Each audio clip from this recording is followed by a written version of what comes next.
What up, peeps? What's up, ladies and gents?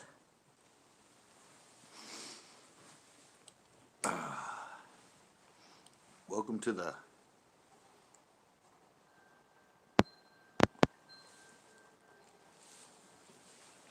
after show, which isn't actually an after show because I didn't fish today. I did not go with Tito today. Hey, Tanner. Plus, there were 20-mile-an-hour winds here, so. And it's supposed to be even worse tomorrow.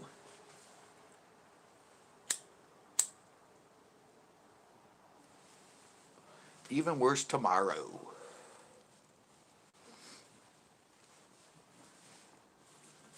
So, I don't know. I might try and go live somewhere tomorrow. Actually, a location I've never been. Yeah, it's sunny here, but it's windy. It's darn windy. It's like 17 today, gust to 20, 24 tomorrow. Probably like gust to 30. It's supposed to be 16 at night, but it's kind of calmed down a little bit so far. But yeah, I spent every day redoing my baits. And I kind of got it whittled down. I got them over here to all the baits I'm going to produce. For now. For the moment. I kind of had too many in the first place.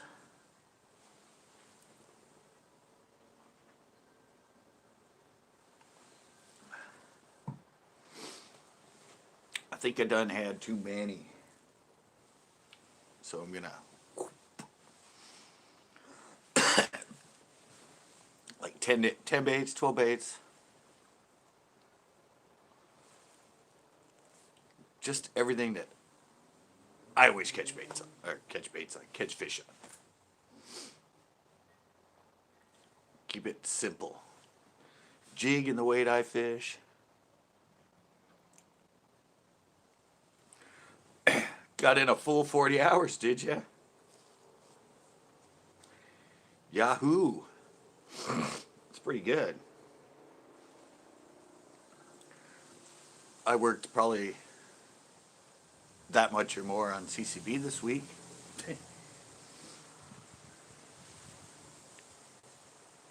Take all the editing and everything. Probably over 40 hours.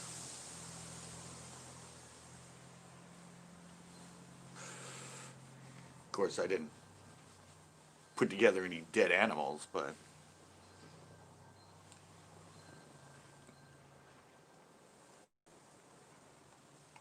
I did do a lot of work.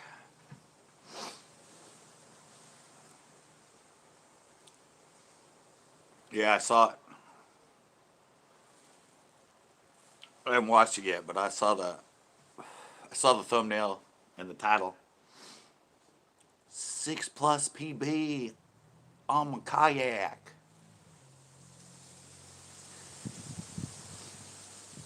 And a blurred out blue fish, or blocked out blue fish with question marks in it. Ooh, how big's it gonna be?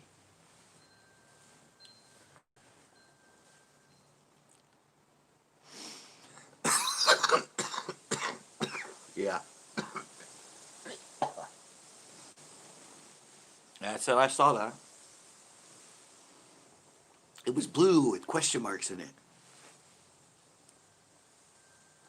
Yeah, I don't know. My good thumbnail that I loved.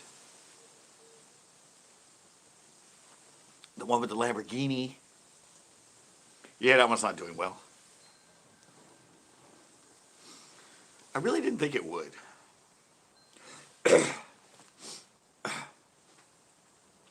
Anyway, I love the title and I just had to use that as the thumbnail.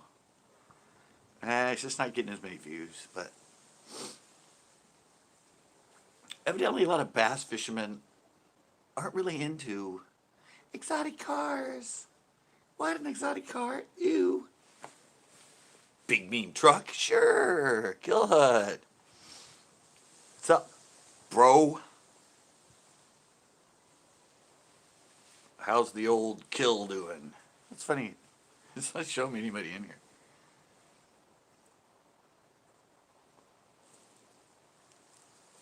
Well, I thought of you today, actually. Expensive fast food. Yeah, I know. I know. Not that into trucks, though. Obviously, I'd have a truck to tow a boat, but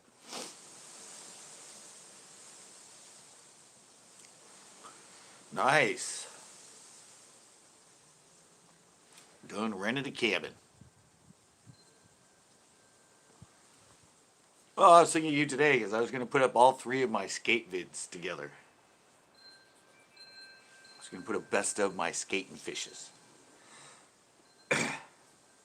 Put them together as a members video. Because I did three.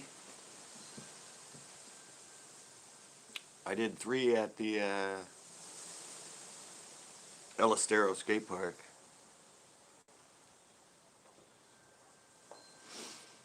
But you can go film some content up there. I've just been really... tell us that pee-pee. Need somebody's alarm. Yeah, I've been unmotivated to film. I haven't fished since, what, last Sunday?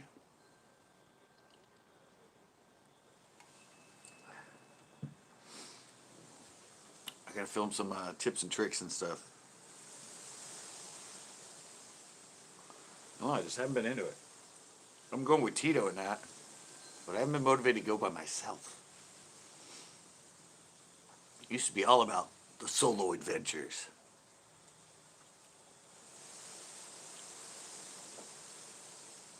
Nice. I haven't river fished in a long time either. I done fished in that spillway creek. We all know how that went. So I got all my bait sitting right here next to me. Yee. Yee.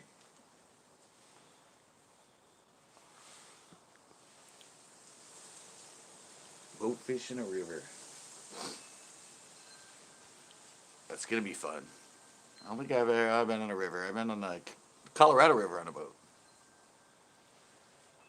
A ski boat though, not a fish boat. It was a lot of fun though. Zooming down the canyon, doing like 70. In the evening, glass water.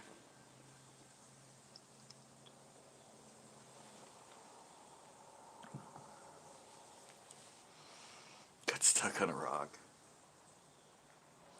That's kind of crashing. Or that's at least kind of getting stuck. Same thing. Well, I was on JCT Outdoors last night. You guys know him. He comes in here sometimes.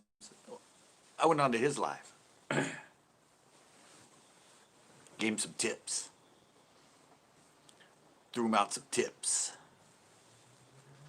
Editing and YouTube stuff. He's like me. He only had like 2 people in there.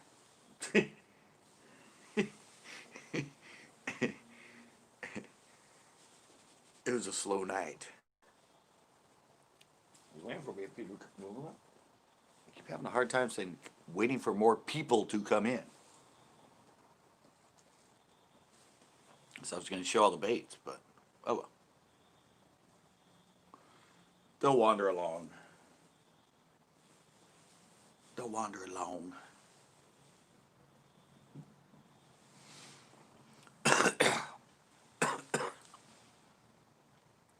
Catch and cook on yak. Catch and cook and then yak? Oh, Oniak. Go ahead. Did you see the post about the discount?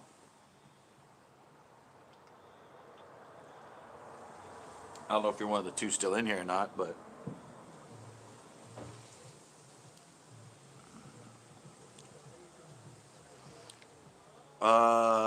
no. Never fished Arizona.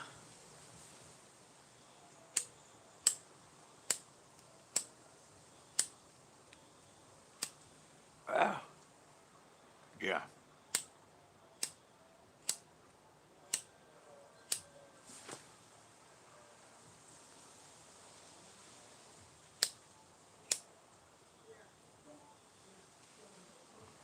I knew that was gonna happen.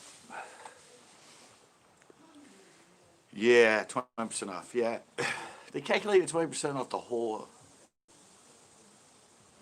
total. I think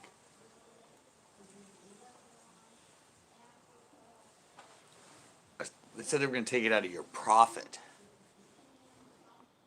but they take it out of the whole total. Jason Child's gaming channel. What is up? Yeah, instead of taking it out of your oh, no, it's true.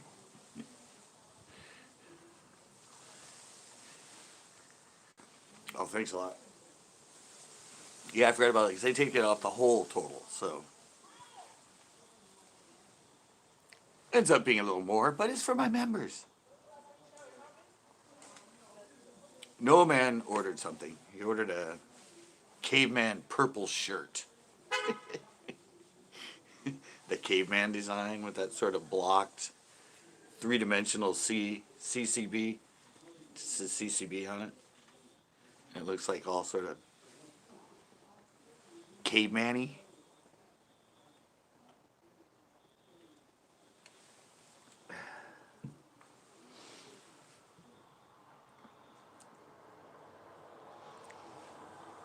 Yeah, I know. That's why I did 20.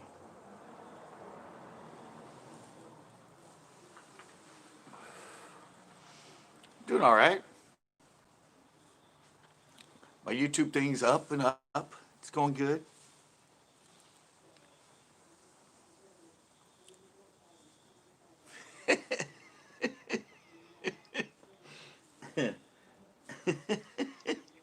Want to slide me that code on the side? DM me the code, man. DM me the code. No, we're just talking about my merch. I just did a promo code on my merch for my members because I got my join button. I know. Exactly. No, you just want somebody to send in a promo code on the side. Hook me up, man, hook me up. Support. Code. Yeah, but it's special supporters.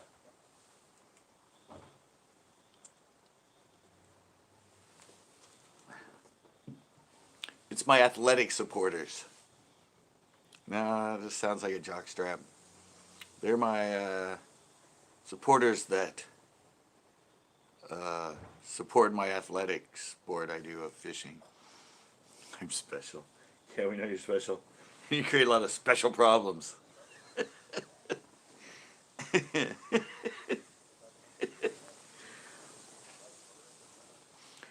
Oh, I gotta film more. I'm still driving on my spare on my car. I haven't even fixed my car. I actually got two checks from my old work. Thank you, Jason. Yeah, I got two checks from my work. The total to like $90 or something. And I'm like, I haven't even taken them to the bank yet. I still haven't mailed his Kelp. I did look for envelopes the other day at the dollar store, but they didn't have any. But I still have Big the Hook's Kelp sitting right there. It's all nice and dried out.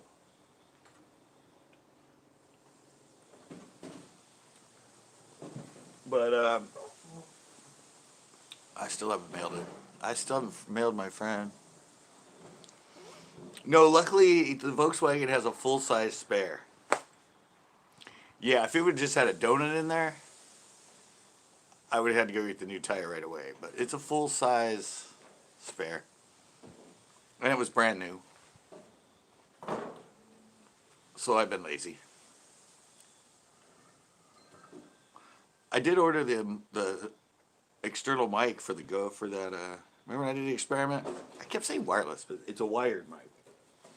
But yeah, I got the mic, so I can try the head cam with the lapel mic on that camera sometime.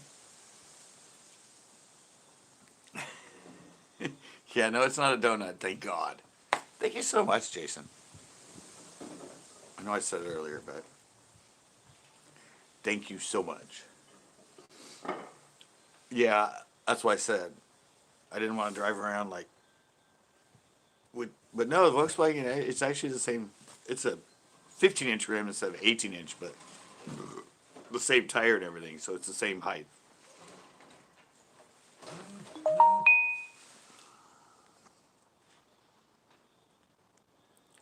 Oh, I thought a new comment showed up, but it was because I got an announcement from somebody uploading something. I don't know. Yeah, Captain said that to me. Because you're still on your spare? I'm my king. Watching in between looting videos. Okay, Mike.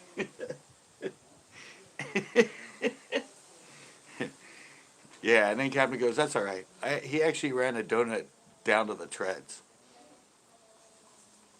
That's how long he drove around on a spare. So I don't feel that bad. It's only been like 3 weeks, I think. But I haven't been going anywhere. It's been Tito's been driving or Lonnie's been driving when we go over the hill. So I'm like, I'll let her slide.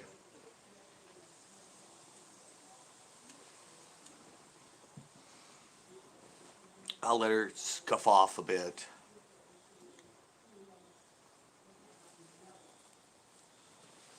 Ugh. Yeah, I said I whittled down my baits.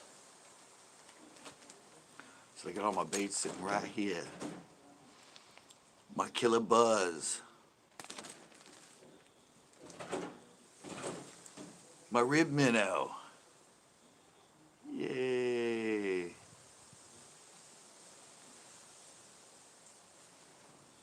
I said I'm trying to whittle it down. 10 baits.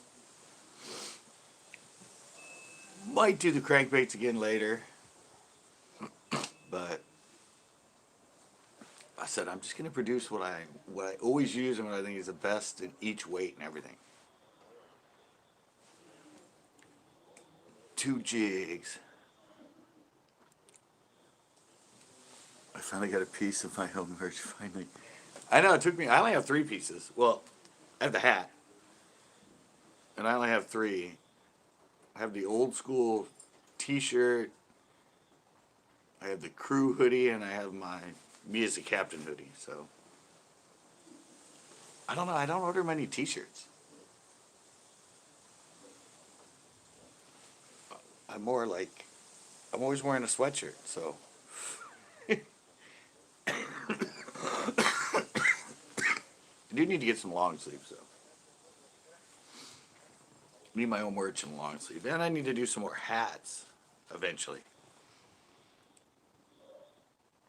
You do some different style hats instead of the trucker hat.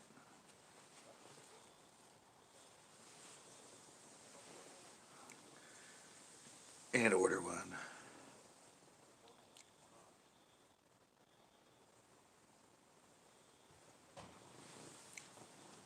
Yeah, I did that too, Kill Hut.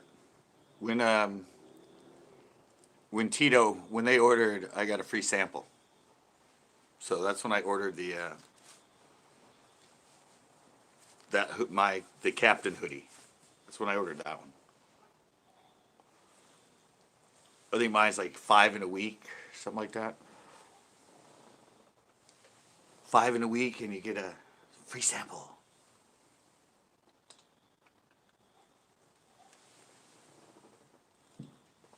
Yeah, I want to get the original sticker one. That's my next one. I gotta get the original sticker sweatshirt.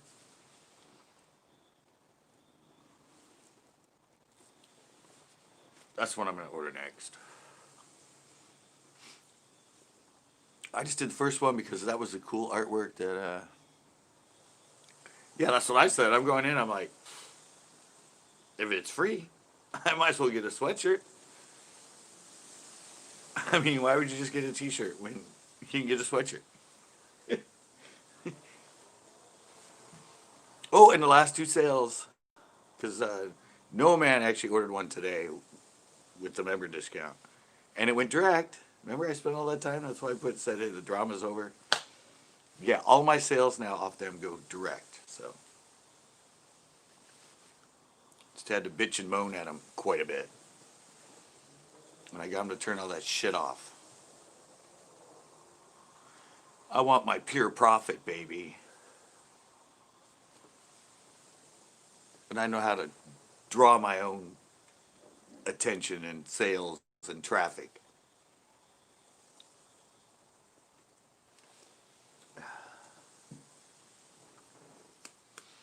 And we're still not having the giveaway yet. I'm still not there, guys. I'm going to have to do another video on it. I'm going to have to, because that one got me like 20, actually. Actually, it got me like 25 new subs since I posted that. So, that's pretty good.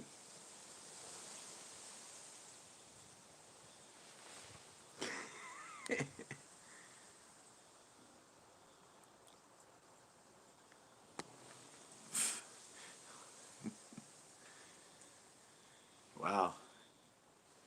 Might have an issue at your age, man. Shouldn't be tripping that much. Shouldn't have that sort of absent-mindedness at your age. I can see it at my age. I'm not going to pull 3 bolts out. Oh, I need a bowl. There's already 2 there. I need a bowl. Shit, now there's 3 there. That's not good, Tanner. That's not good. Yeah, all mine are below what they want. They want a lot more. They want like, I don't know, they want you to do like $25 for a t-shirt. I mind at $19.99. They want you to do like $30 for a $30 for a long sleeve. I mind at 25. They want like $41 for a sweatshirt. I have mine at 38.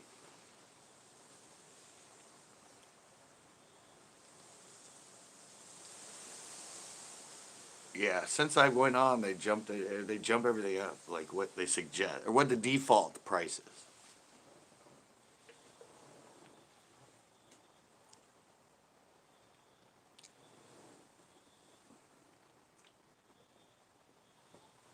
Yeah. I mean, they're limited edition merch, basically. I mean, if you only sell yeah, see, Tanner knows. I know, mine are 38. But yeah, they want a lot more for them. They want like, they said like $55 for like a sweatshirt, a hoodie. Well, I did an all-over print too. I did an all-over print. I call it, what do I call it? Oh, CCB camo. I did this sort of brown background and I put my CCB crew, this logo. And it's all over it. Like, I think there's 149 of them just all over it. And down the sleeve and everything. So, I figured that'd be cool. I tried to do it as a bomber jacket, but it wouldn't let me upload it on Printify. I didn't need a boy. But you do have the option to do all over print on Teespring. You just have to make a print that covers everything. So it's kind of cool.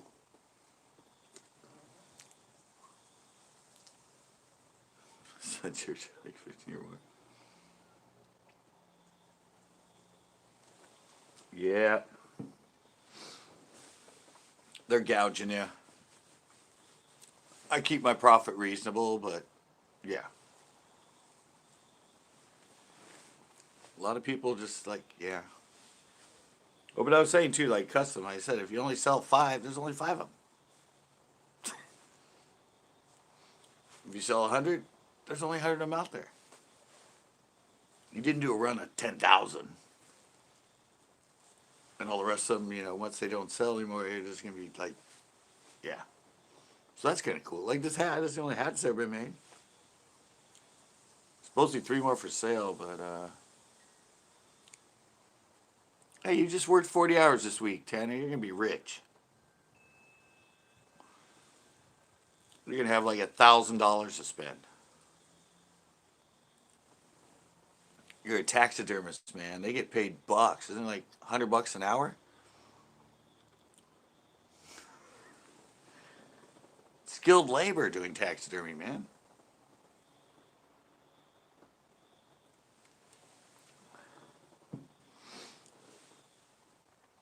You're going to be able to buy like a boat.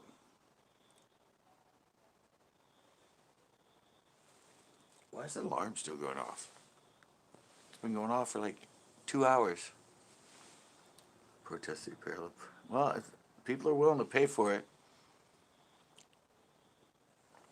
Captain came in. What is up, Captain? Oh, okay. Okie dokie, I get it. Your second job. The little man with 2 jobs. Amusement park and taxidermy.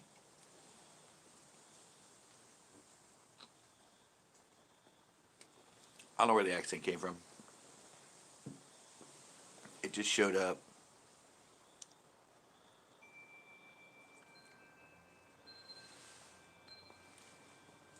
Really? And you're all live with us? That's nice, Captain.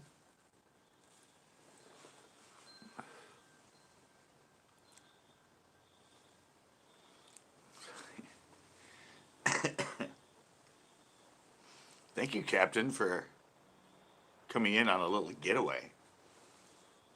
That's nice.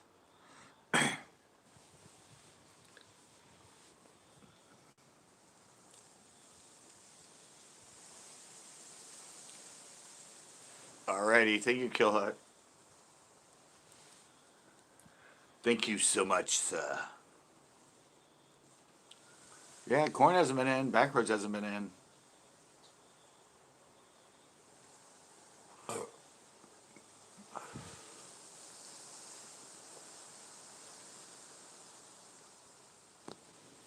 Nice. Yeah, I gotta love it when you fish and you lose stuff and you don't catch anything. That's like the best fishing trip ever.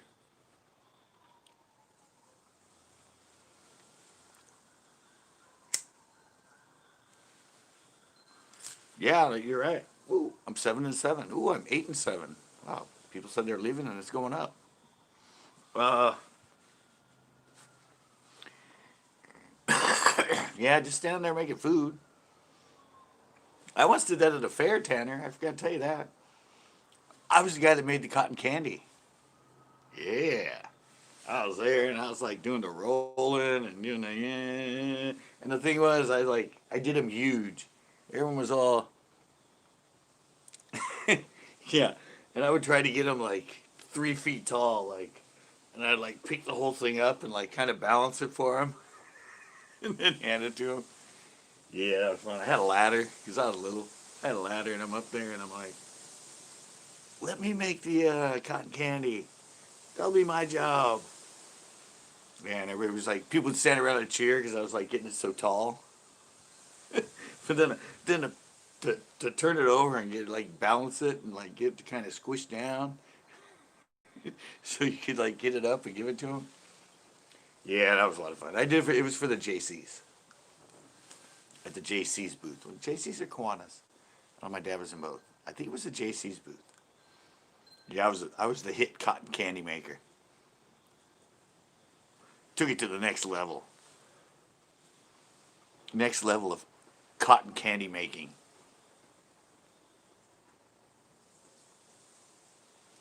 Yeah. Good old days. Good old days. Basically, I'm jealous of Tanner getting to work at an amusement park. That seems so cool. Or it was cool back in the day, but I was at a fair. Oh, yeah. Oh, yeah, if I was going to make cotton candy, it was going to be like the best. It was going to be artwork. Not these little, little teeny ones that are like that tall. Yeah. Yeah, no. You gotta, yeah, it's like, yeah, it was fun. I think I only did it one day. With my dad, because he was working the booth. They had a food booth that he helped design and redid a lot of it for him and built stuff into it. But yeah, I think they cooked burgers and hot dogs and stuff out in the front. And then I was back around the side in the corner with the cotton candy machine. LA County Fair. I don't even know what year that was. It'd be like 79, 80. Something like that. Something back in the day.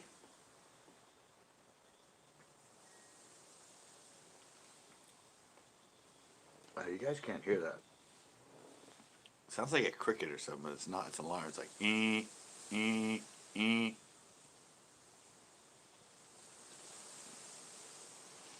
Oh, it's been going on for a while.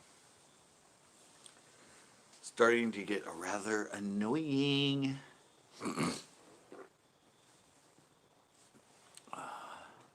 Rattle Trap, how's it going? Didn't I see you in another live stream recently? Where was Rattle Trap fishing when I was on somebody else's live? When was that? I think it was a long time ago.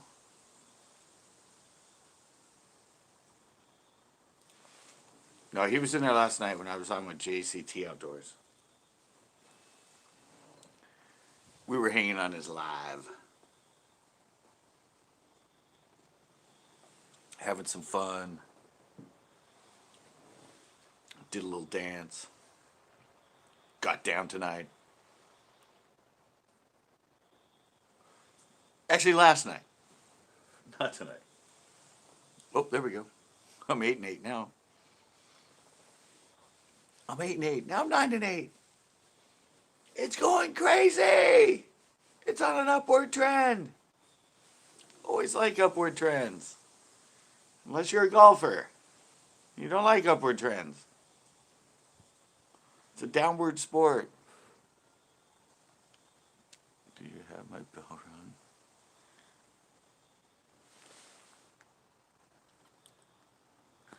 run? Yeah, I have everything on. I just never have my phone on me.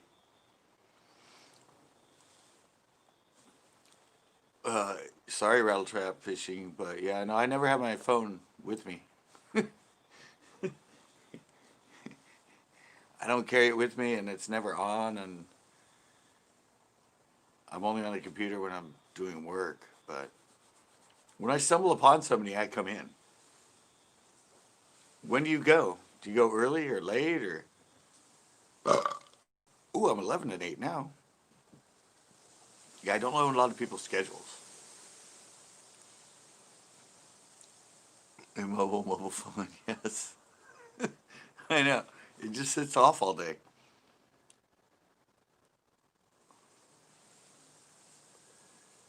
sits off, turned off in the corner on a chair with it plugged into the wall. Unless I'm uploading. Unless I'm uploading, because I have to use this Wi-Fi as my internet service on my desktop.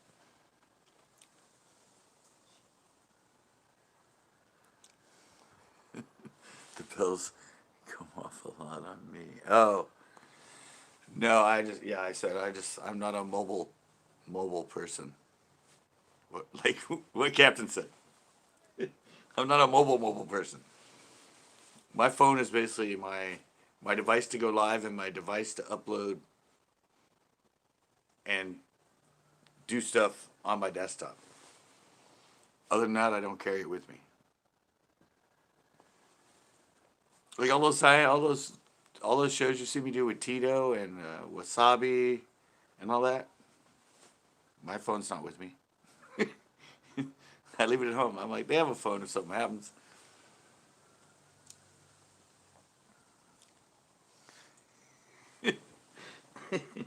Yeah. Yeah, I said all those trips with them and I don't even take it with me.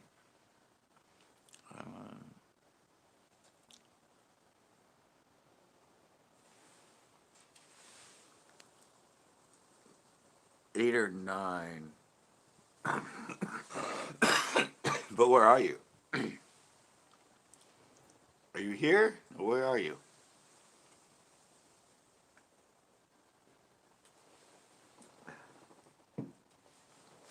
Two hours difference? 3 hours difference? 3 hour difference. All right, so that'd be around 6.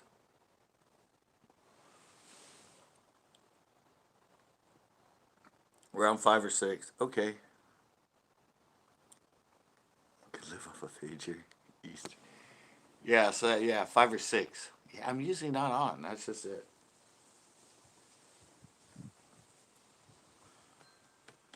That's kind of my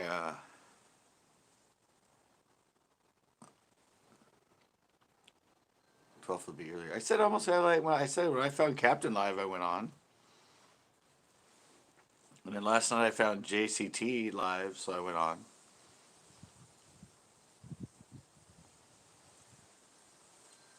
If I find Premiere or anybody that I know it's on, I always go in. The evening time for me, because usually I'm uploading. My uploads get done around 3 or 4, and then I go, and I'm usually editing at the same time, but.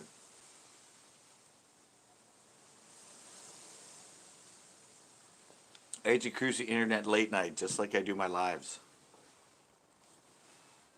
I'm out here just like this with the phone on my lap, right here, and I'm out here for hours just watching videos and catching up on internet stuff. But usually it's only like a couple days a week that I get to do that because I'm live now. Yeah, 4 of the 5 days I'm live, I'm usually late night. So. Oh, Captain, did you like the thumbnail and all that? I know you said the title of the thumbnail was brilliant.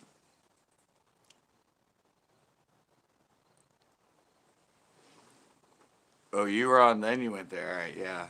I was out here and caught him then. Yeah, but you said I like the thumbnail with the Ferrari and the title and everything, but it's like tanking. It's tanking on views. Gave away some worms and lures. Oh, okay. Still waiting for my big giveaway, but I still got to hit 3K. I'm still lurking in the 2 4s.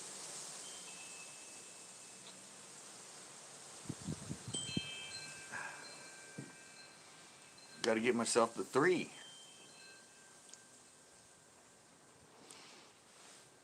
Got to get myself up to 3K. So funny is I just checked Bearded Bassin. I don't know if you guys know Bearded Bassin or watch him, but he was at less than 1,000 when I first met him, like a year and a half ago, 2 years ago. I saw today he's at 5.4 subscribers. He like flew past me. But he has a bass boat and he's on the Delta. Yeah, DRW. He was in my videos. He was in, I did like 3 videos at Pinot with DRW. You said DRW, yeah. Because there's also a DWR fishing, I think. But you're talking about Dalton, aren't you? Dalton's the one I fished with.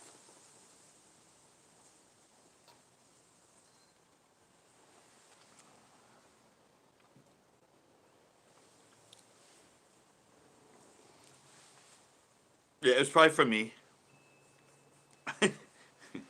He's been in my lives. And I said I've done like 3 shows with him.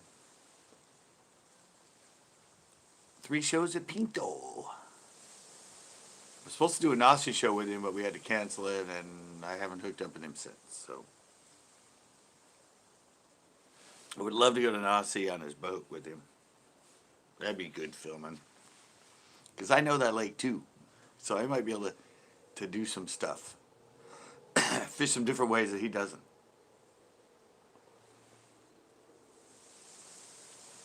So that'd be a lot of fun.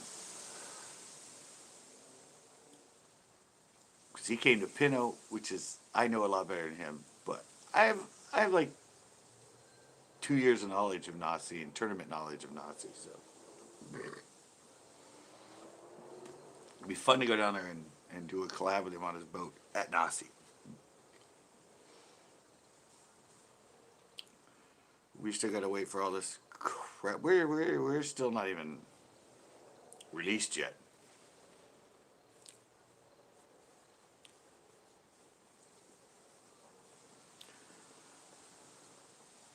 We're still under shelter in place, basically.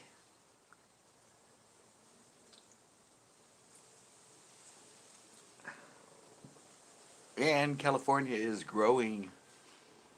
We're growing in numbers of cases. We haven't hit our peak yet. We're at the highest we've ever been at just like a couple days ago, or today.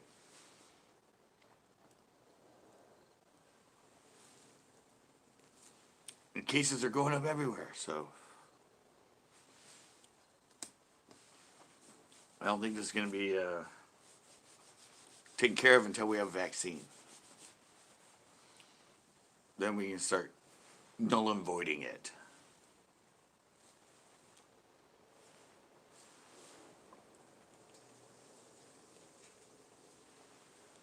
Baits. I mean, I'll make some of these, Tanner. We make swim baits.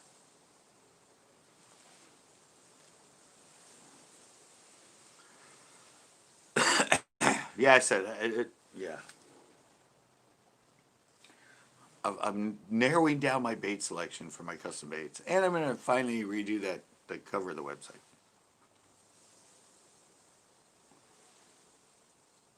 I still have ccbcustombaits.com, so I might as well use it. You can't go into my shopping software that I had anymore, but I'm going to redo it.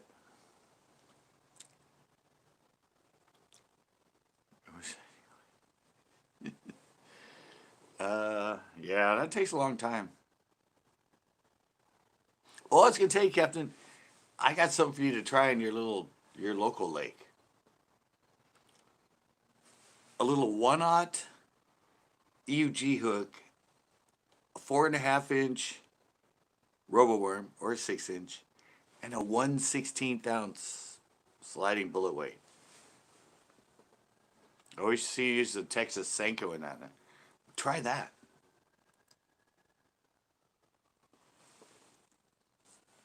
Try a little 1/16 1/0 EUG or number 1 EUG in a little RoboWorm.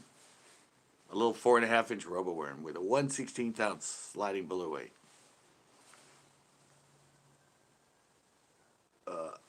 Yeah, that used to be the way that was, even with 6 inch or 4 inch. I always use like a 1/0 and like a 6 inch worm with a 16th ounce weight, really light.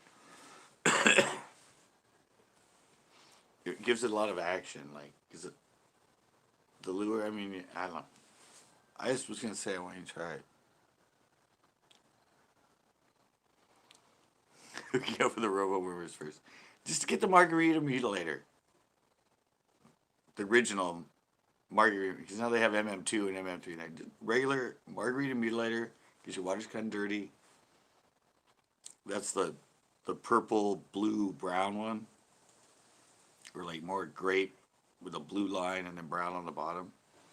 Yeah, and a little 1/16 with like a number 1 or a 1/0 Eve G hook. I bet you'll slay him in there.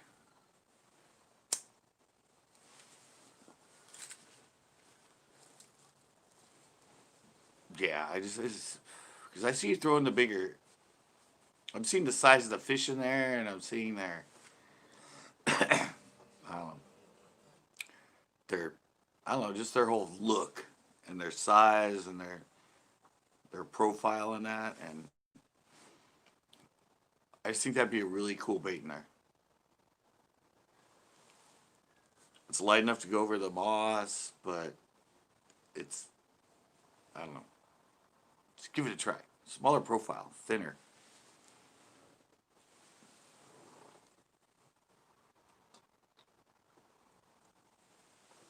I just think it would work really well in that little pond you have.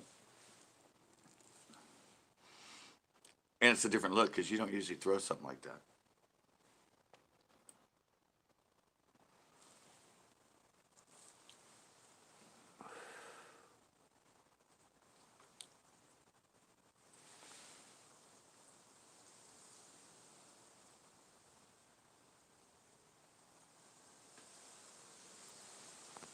Yeah, dark, but yeah, most clear lakes are dark. The water physically looks dark. That's why I said dark water compared to light water. I had a whole discussion on this on something I uploaded. The fact that I call clear water dark and what people call dark water or dirty water and that to me is light water. I don't know. They didn't understand. I'm like, when you physically look at a lake that's clear, it looks dark. It looks black. When you actually look at a lake that's like, I don't know, a lighter color. Yeah, it was between dark water and light water. And everybody couldn't understand that clear water was dark water. And that if it was green, pea green with algae or paper bag brown, that's light water. They're like, no, that's dirty water. That's dark. I'm like, no, I'm talking about the physical color of the water, whether it's light or dark.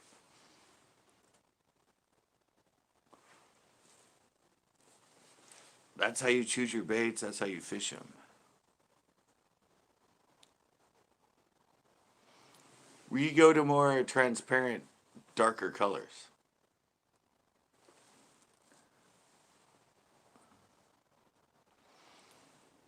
You go to the darker colors, like that grape brown. Anyway, it works good in a certain lighter color water. It also works really good in that. Or you go to transparent, like clear colors, but darker, clear colors, like, because everything that's in the water that they're going to be eating is going to be dark like them. If you catch a bass, it's going to be dark. It's not like going to be all pale like the ones you get out of your lake. It's going to be really dark, like lots of dark greens and blacks and just a little bit of white on the bottom. It's going to be dark.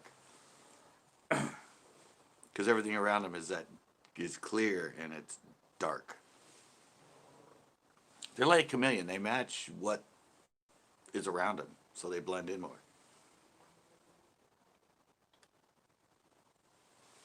So in that color water, they're all going to be really, you're going to see their whole line, a lot of blacks on them, dark back, bait the hook.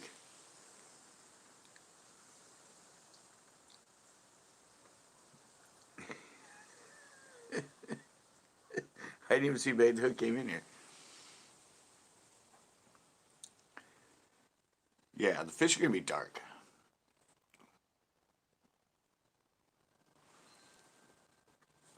But it's weird with color. Like a lot of times when it's that way, you want to go like light. Like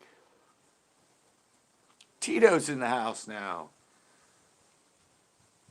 Uh, I don't know, like that watermelon green sticko I use. I know, and I don't know why people think that. Because a lot of people think the more they'll see it, the further away, all that, the more they're gonna bite it. But that's only gonna be aggressive fish as we once in a while. If you go to something that matches what the bait is gonna be, and the same coloration, you'll get more fish. Yep. I dried out again today. Yeah, I know, but it's weird. It doesn't. No, it doesn't always work that way. Sometimes it does. It depends on the body of water. It's a body of water that not many people fish, and the fish haven't seen it, and it stands out. Yeah, they're gonna be all over it like flies on shit. But in a lake that's what a lot of people throw, the bass are gonna be used to it. But you throw something that blends in, looks more like a bait fish, that can be a difference right there.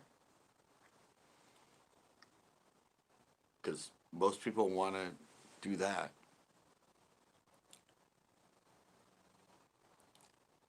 Tuesday is his birthday. Nice.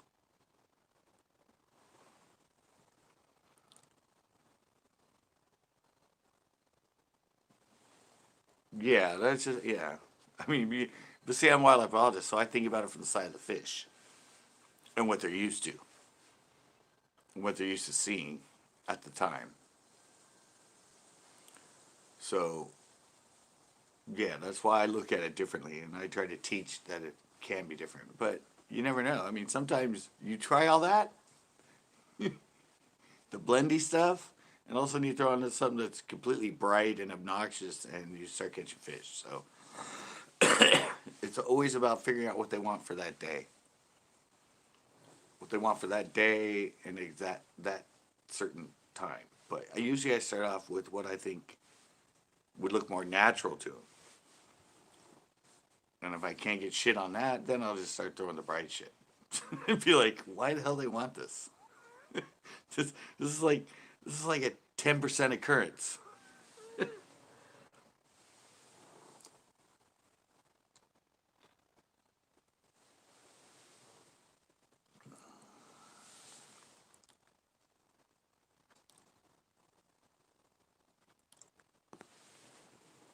All right, Tito, sounds good. It should let you out.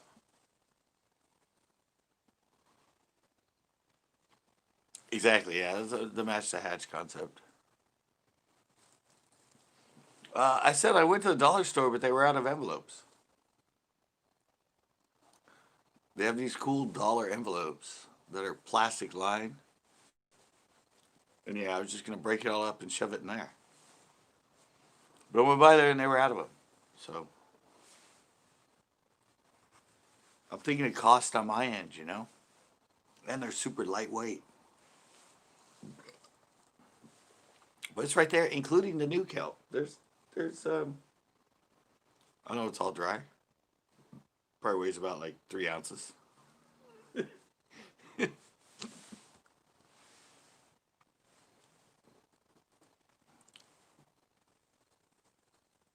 But yeah, I'll be sending it.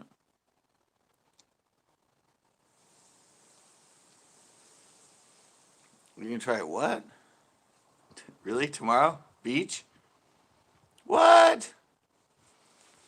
Kelp. I need a lot. Okay.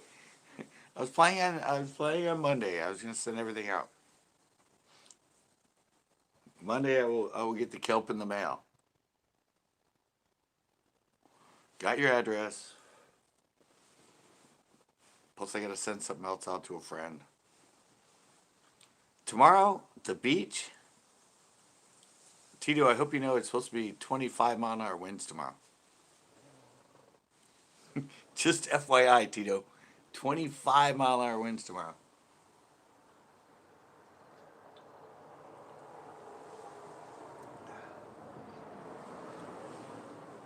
I don't know how well that's going to go on the beach.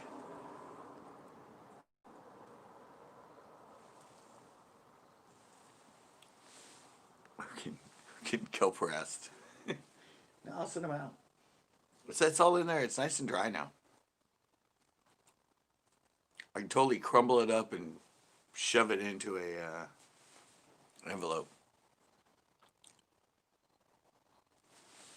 Wait, like I said, Ambassador. What?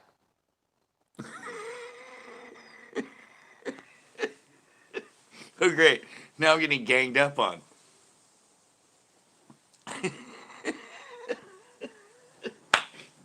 Now I'm getting ganged up on to send a kelp.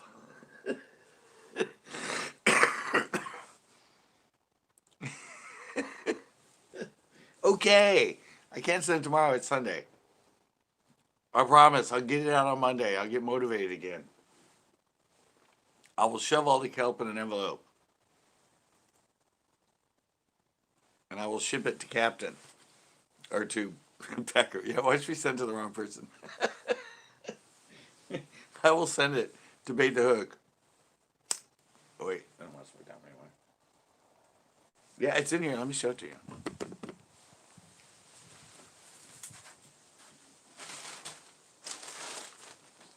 Yeah, it is nice and crispy now.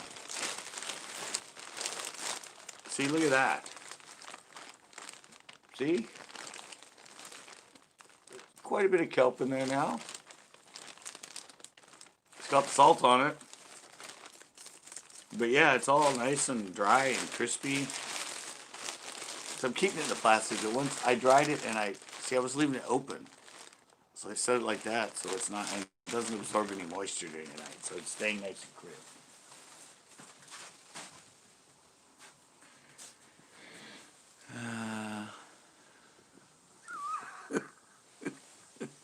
Yeah, it's there. It's ready. It feels kind of like it feels kind of like I don't know, Wheaties, like a cereal. It's that dry now.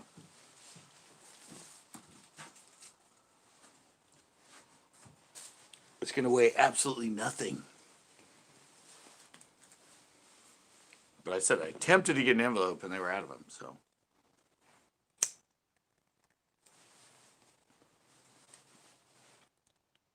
Yeah, I know.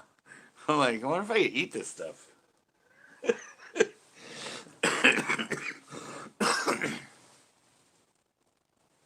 Yeah, I don't know. He's gonna have to. I mean, I said it has the salt all over it, so I don't know what he's gonna. I mean, probably don't want the salt in there. I mean, I don't know how they dry out the other stuff, but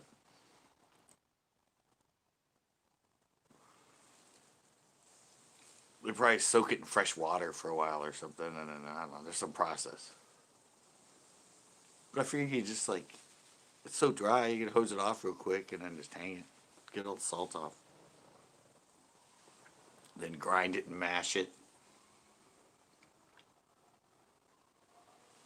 make it into fine powder.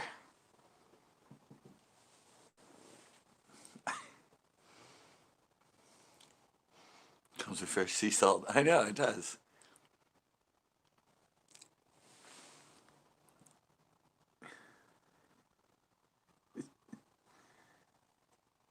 Was fishing with wasabi yesterday at the pier. Really?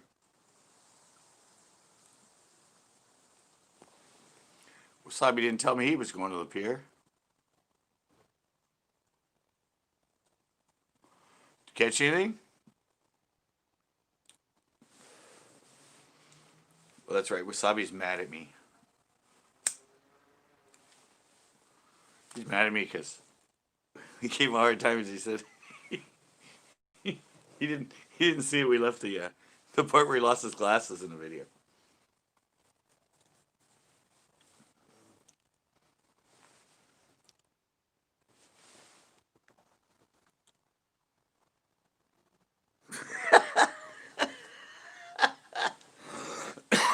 Yep, now you know how it works, Captain. You go into a video that's about growing giant tomatoes, and suddenly you get all these giant tomato videos showing up.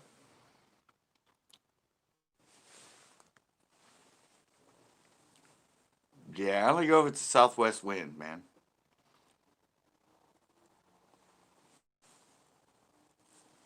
Well, yeah. I'm very particular about the pier and when to fish it.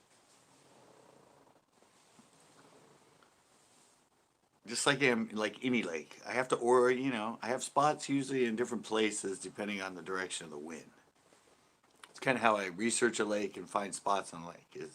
Oh, it's from the northwest. Oh, I have that spot. Oh, it's from the southwest. Oh, I have that spot. Yeah, so always look and check, and then that makes me figure figure out exactly where I want to fish, what places I can fish because of the angle of the wind, the direction of the wind, speed of the wind. A lot of that plays into yeah, where you can, where you fish with the most ability to fish it at the highest percentage rate. It's like a mathematical equation. High percentage baits in high percentage places.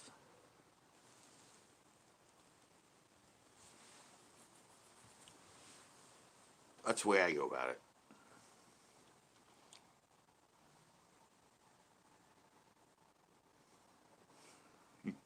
You took some home? Really?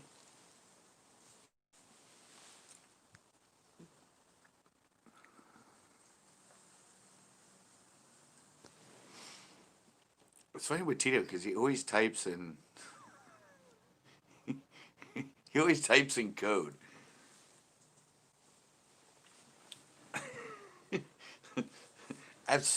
Sometimes I have such a hard time reading Tito's comments because he's always in code. He knows all those you skip one letter or two letters, and I'm like, what? Huh? Hmm? What? Oh, okay, I get. Oh, huh? Oh, all right, yeah.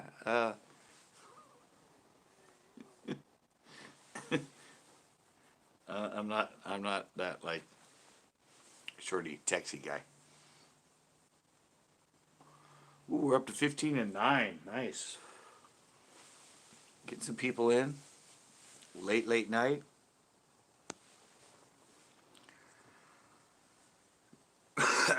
Yeah, I'm a lazy fisherman now. I mean, ooh, 16-10, good. Yeah, I mean, I don't know.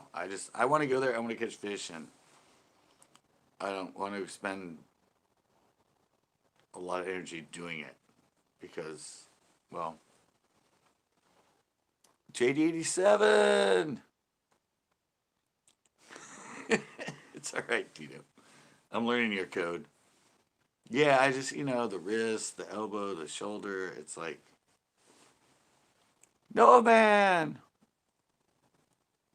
Yeah, you're a little late, but that's okay, because soon you're going to be sporting a purple caveman shirt. So it's all good, my man.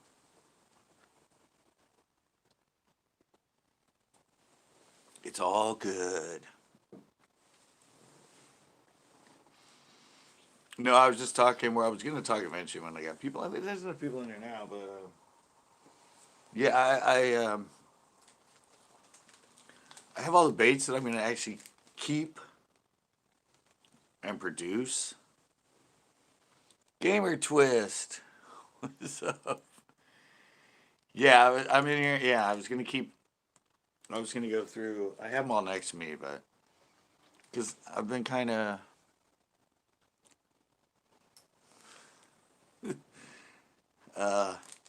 Yeah, because I've been kind of. Yeah. So these are the baits I'm going to keep for now that I'm actually going to sell as my custom baits. The buzz bait.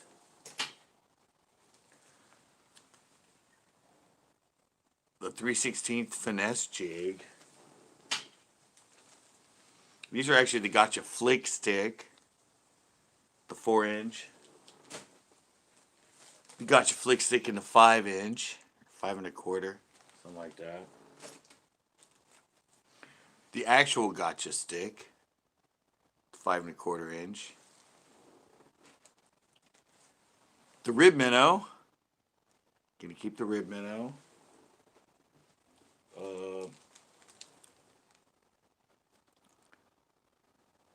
The little 1/4 ounce flipping jig, which I've actually never even had on my original bait website, but the 1/4 ounce flipping jig. The swim flip craw. Gonna keep the swim flip craw. The pocket craw, the one I use on the drop shot. These are the ones I use in drop shot, but I also use them on the finesse jig as a trailer. Oh, yeah. Sorry, there's more of the rib minnow. And the single blade 1/4 ounce. Single blade 1/4 ounce spinnerbait. That's pretty much. Oh.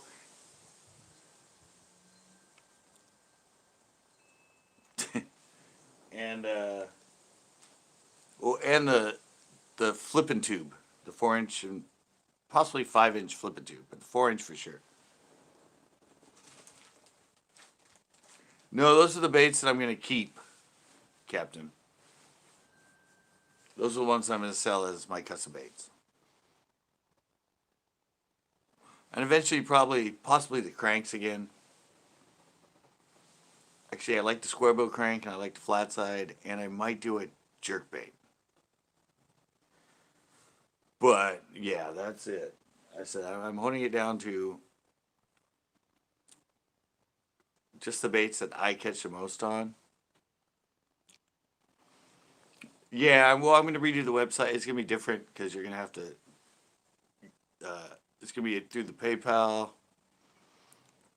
Checks Max. It's going to be through the PayPal now, but I'll redo it so they're kind of like on the site, and I might put pages so you can view like an online catalog, and then you would just send me an email and say, yeah, I want this bait and this color, like have it all figured out, and you send it to me, and I'm like, oh, okay, and I give you a total on that, and then there'll be a PayPal link, and then you pay. So it's gonna be that way. I mean, the custom baits, and I'm gonna keep it down to, like I said, the finesse bait, that finesse jig, 3/16 ounce ball head. That's all I use. That's all I catch them in. Sure, I can do a 5/8.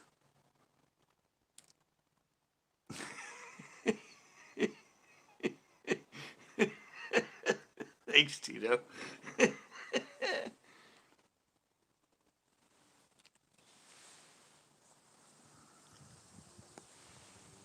Yeah.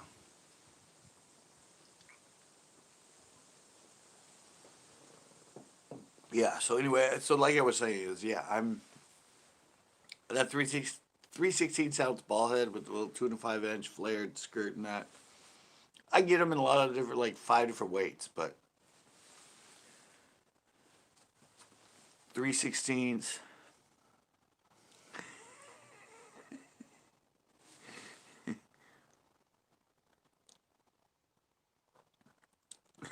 Wait, what?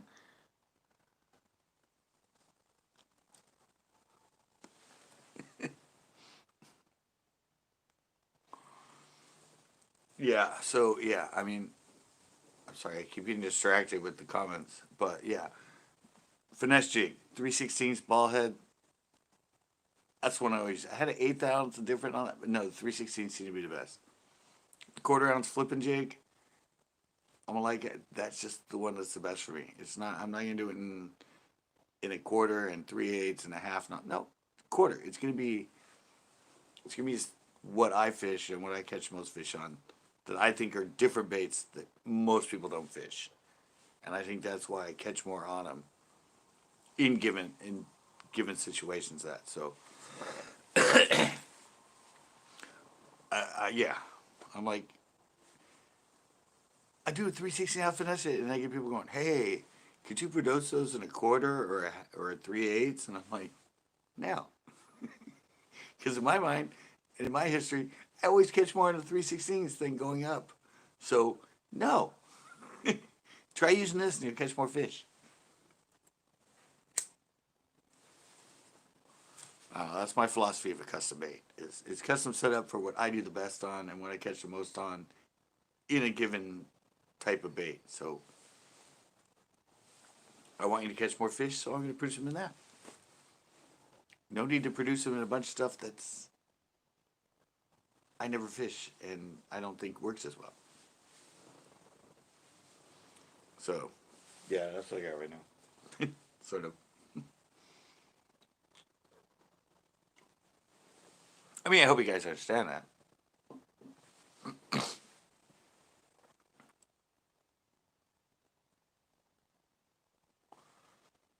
Want to be true. I don't want to be. I mean, that's why I did the football jig. The truth is, I hardly ever fish a football head on a jig. It's usually more of that big toe, archy kind of. But I knew they were popular and a lot of people liked them. So that's why I produced them. I'm like, why am I producing these? I don't even fish them. I mean, I could. I fished them. I caught fish on the ones I produced. And the same colors as the other jigs. But to me, it seemed kind of dishonest. So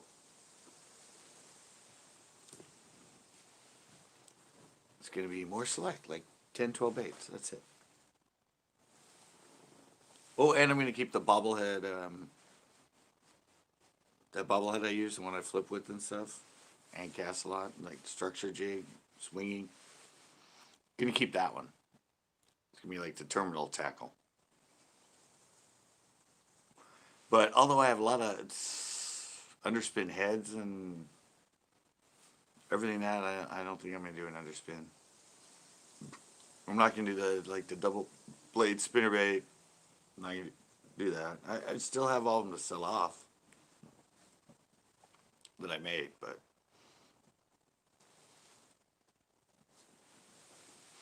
I'm going to try and be true to the channel.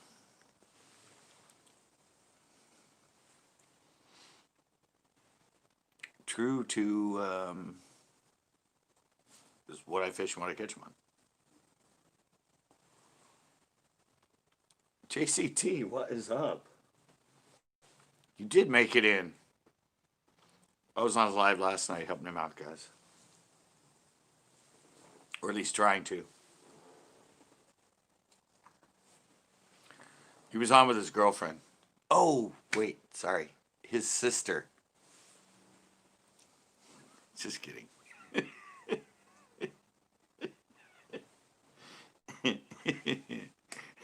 Oh, that was fun.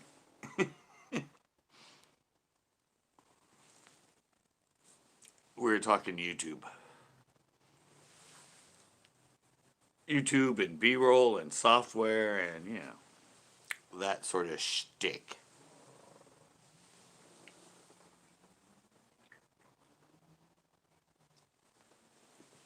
Wow, the wind was supposed to be 16 miles an hour tonight, but it's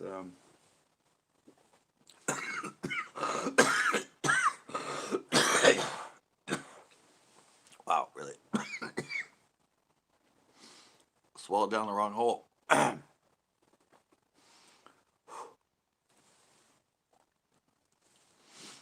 So anybody else fish today? Anybody else film today?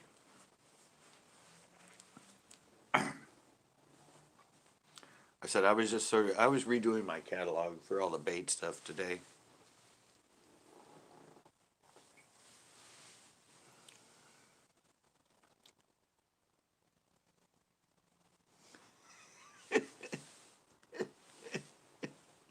No, it was, that's what I said. Somebody said that. I was like, yeah, that's a sister. And then the comment was, it was your girlfriend. That was funny.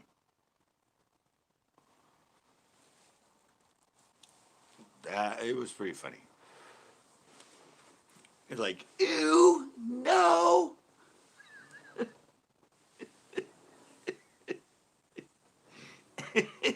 It's just the way people on YouTube go.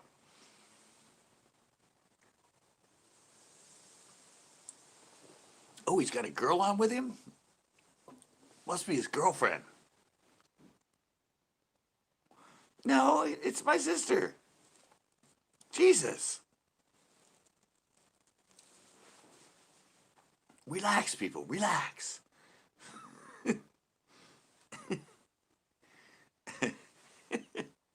That's good. You guys made a good duo.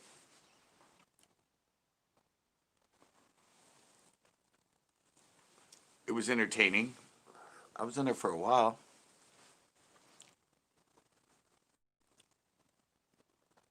Yeah, I see. I didn't. It was just a comments thought.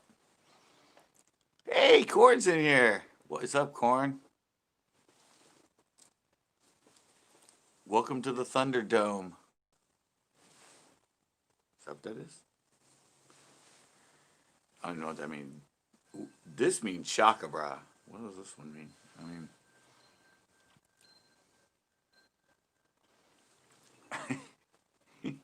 Yeah, it was fun.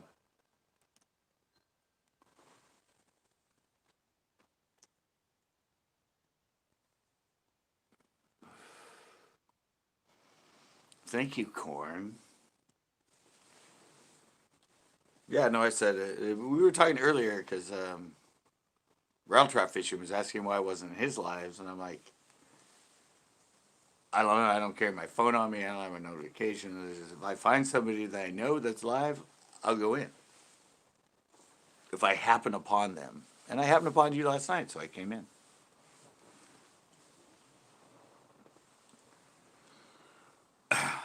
Yeah.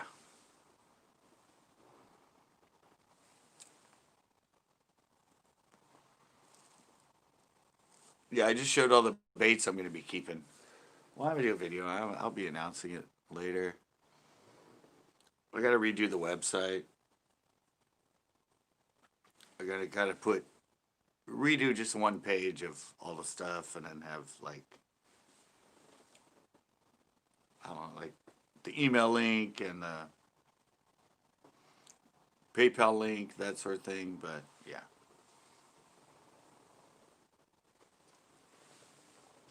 So I was working on that today.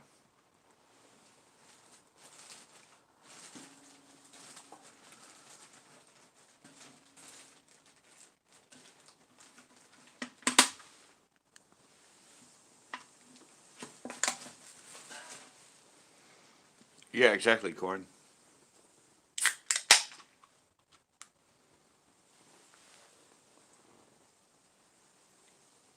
Yeah. No, I've never been that way. I've been on the computer a lot. But when I'm on a computer, I'm either designing something in Photoshop or editing. I'm not on the computer on the internet. Yes.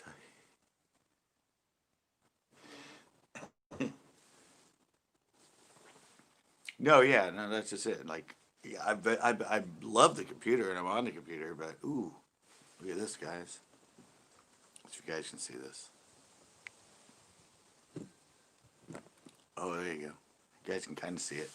Look, the full moon is coming up behind the tree.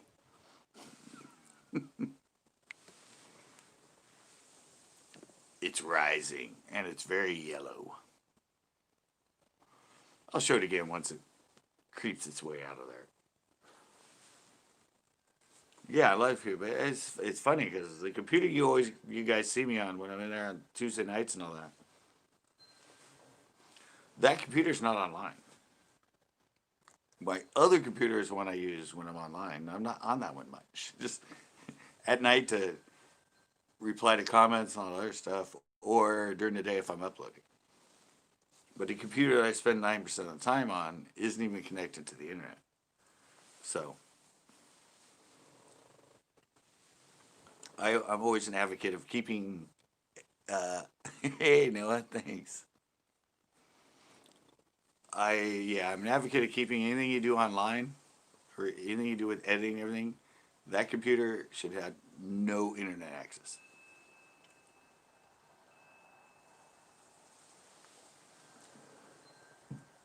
No antiviral software. What? Oh, it was the wrong link. No internet access, no antiviral software. Only a few programs that all keeps your editing and everything moving quicker.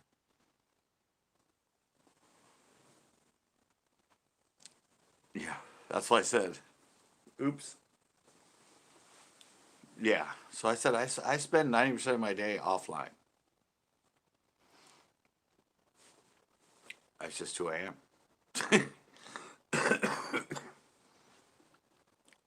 If I'm online, I'm live, or I'm uploading, or I'm responding to comments and checking things.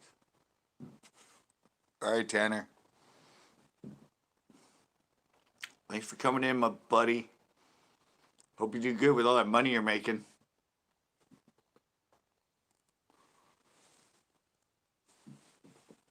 Yeah, so it's a full-time YouTube. This is a 24-hour a day job. Wait for that moon to get out. I'm waiting for the shot. I'm back. Oh shit, you make click-through rate.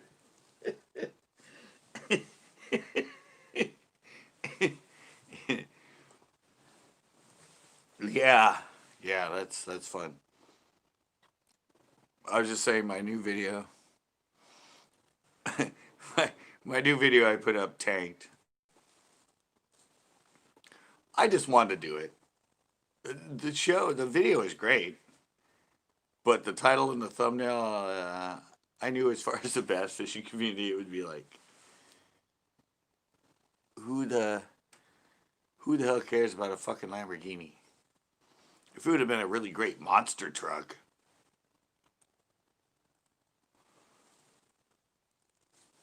But I don't know, I just liked it. It's got horrible click-through rate. YouTube just keeps telling me to change the title and the thumbnail. Nobody's liking this.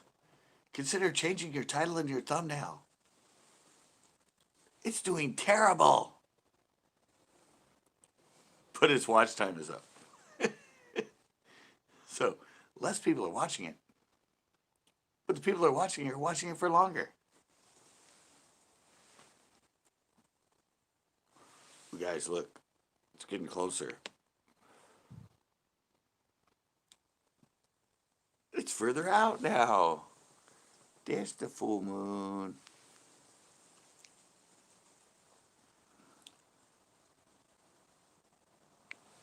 What is good? I have no idea.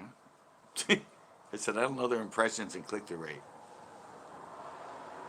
It's a new thing when you go into the studio. It says impressions, click-through rate. And I just highlight it, and sometimes it says, congratulations! People are clicking on this more than usual. Or, this is about average. Good job. And another one is, people aren't watching this very much. Try changing your thumbnail and title. Because people don't like this.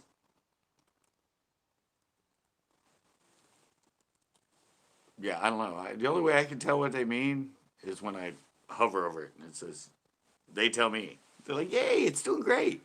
Impressions, click through rate. Yes, more people watch this. More people are, and then, and then, because I think impressions is how many times it shows up and recommended something, and how many times people click on it.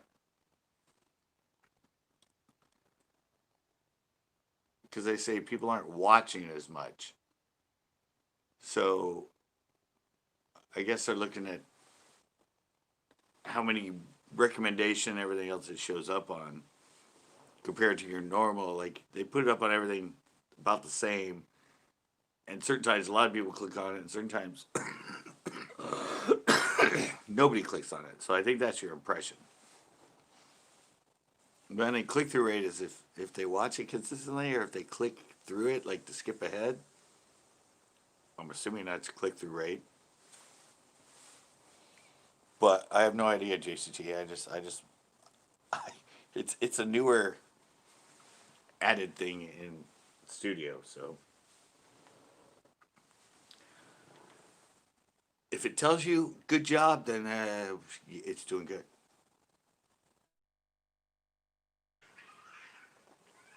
Cat fight, cat fight. Not girls, actual cats.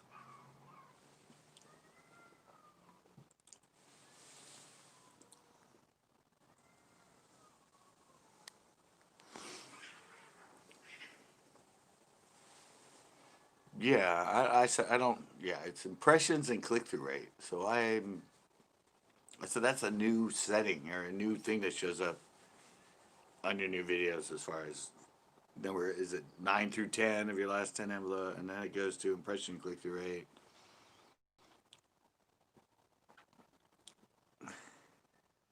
Cats, yeah, you can hear them. No, they want you to do good. Now they're telling you. I mean, they're actually telling you in that. I always thought it was bad to change the title and change the thumbnail. But then all of a sudden on YouTube, when you go to your studio, it shows up and goes, you might think about changing your title and your thumbnail because it's not doing as well as a lot of your other videos. So, yeah, well, YouTube wants you to do well because that's how they make their money. If nobody watches you, you don't make money. And they don't make money if you're monetized. So, let's see. Let me go. Can you guys see it now? There you go. It's all the way out. That's, where am I? That's a street light, and that's a full moon.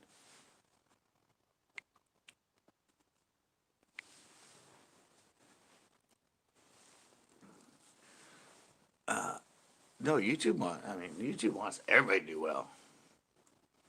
They want that. I think that's why they're starting to do this because that's how they make their money, and that's how you make your money if you're monetized. Or even if you're really good, and they want people that are really good on YouTube, they want to kind of coach you to go, hey, you have something, keep doing this, keep doing this. Then you get yourself monetized. Then you make more views, and then we'll make more money. So we're in this together. YouTube's not trying to sabotage anybody. They want you to do good because the better you do, the more ads they can sell, the more money they make, and the more money you make. It's a synonymous relationship.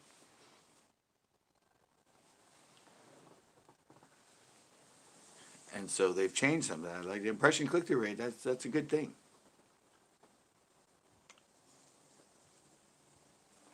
And a lot of the big time YouTubers, I'll watch them change them.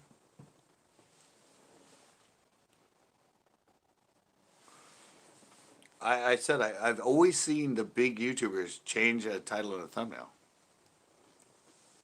Kelp.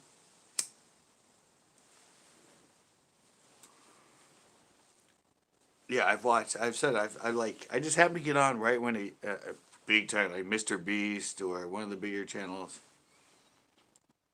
and I'll put up a video, and all of a sudden it's like I'll go in there to check something, and I'll see it, and it says the title says something in the thumbnail, and I'm like, oh, cool, they uploaded a new video, and then yeah, and all of a sudden like 4 hours later, or 6 hours, 7, 8 hours later, whatever, when I get in, when I finally get time to go through, and all of a sudden I see that thing show up my recommended to watch again, I'm like, Did they upload a new video? Because I don't. I swear the title and the thumbnail were different, or the title's the same, but I'm like, that wasn't the same thumbnail they used when they first uploaded it. So yeah, it helps, and I always thought it would be frowned upon.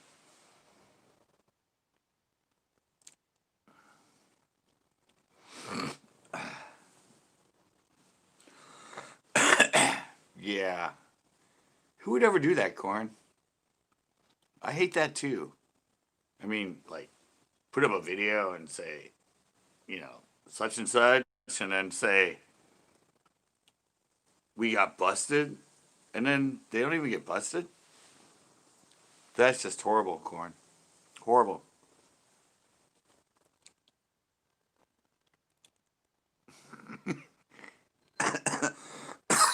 Oh, you're referencing that one. Oh. Oh, you're referencing my video. Did I do that? Yeah, well.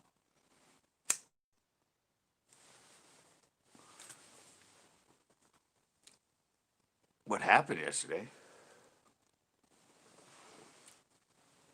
Well, I never had plans to go to the wharf. Tito said he fished with you, but there were heavy winds and stuff.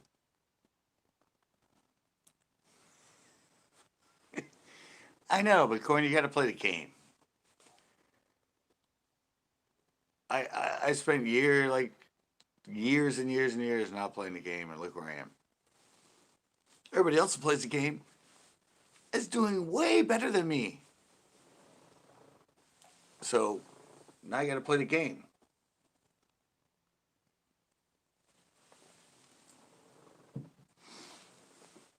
And like I said, the one I uploaded yesterday with that thumbnail and the title and everything, I pretty much knew it wouldn't get many views.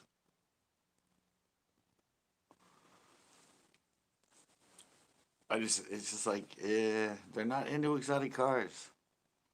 But I loved it. So I put it up. And it's not getting many views at all. So it's a great video. And like we were talking with JCT, if I renamed it, did a different thumbnail or something, but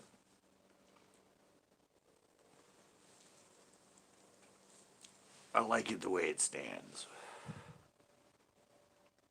I just love that Lamborghini in the thumbnail. I thought it was a catchy title. Even Captain said, this is brilliant. When I pitched him the idea of the thumbnail, the title, and yeah, so stands as it does. An experiment on YouTube. Didn't get many looks. Didn't take off. Funny is, all of mine on YouTube that are taking off are all my tips and tricks and stuff.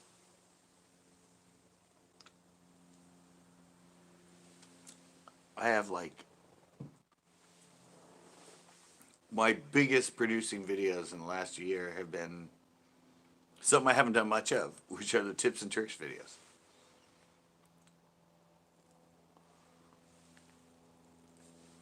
But suddenly a lot of them are starting to get a lot of views a month. Like some of them get over 1,000 views a month. 700-800 a month. And they're over a year old. They just suddenly freaking hit a wave and they're like riding it. Riding it on up. So I gotta do some more of those.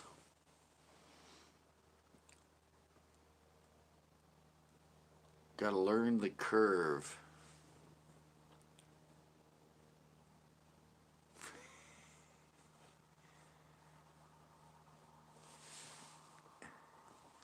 Tito Perry and I were slaying. Really? I don't know. He didn't say he caught many.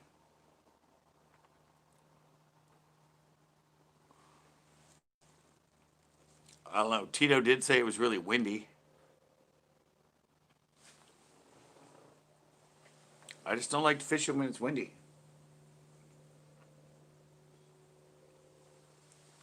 Not my bag.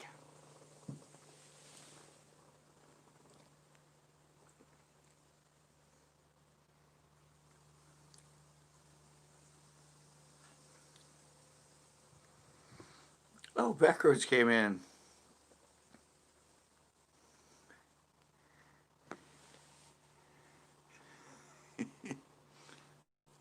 Yeah. Well, that got me my notoriety. Tips and tricks are the things that started my channel when I came back. Because I didn't know any lakes around here when I moved back here to Monterey, so I did a lot. That's when I laid all the tips and tricks and bungee bites and everything else out. Well, I went over my baits I'm keeping. Backroads, I went over all my baits I'm keeping. I have them all here next to me, like the gotcha flick stick and the buzz bait and the spinner bait and a couple jigs and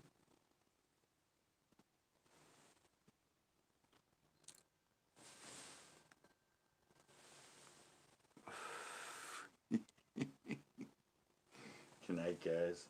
All right, Tito. Yeah, I don't know, Wasabi. Did you tell me you guys were going? I don't even remember that. I don't remember.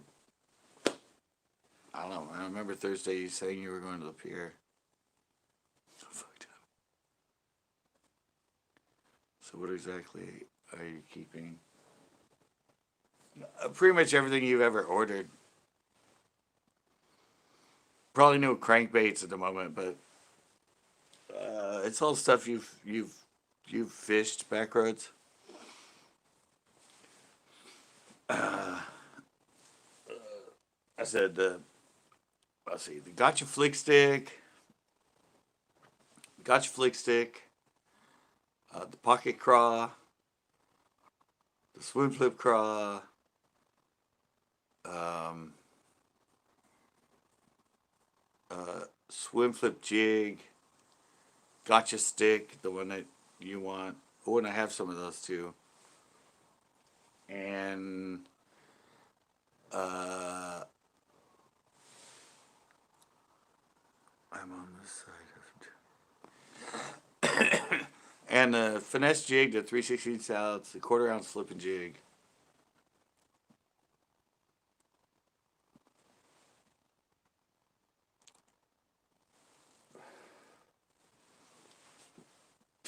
Yeah, no.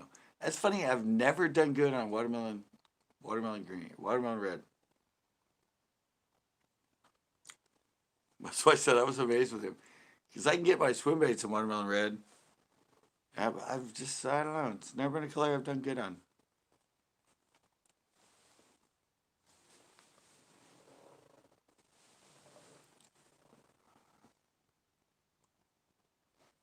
Yeah. I got my kelp from CCB.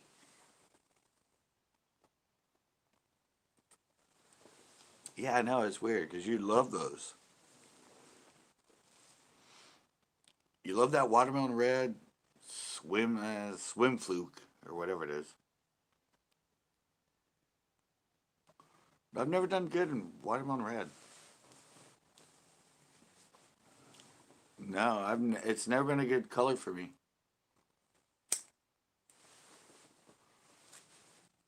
I've done good on black and red.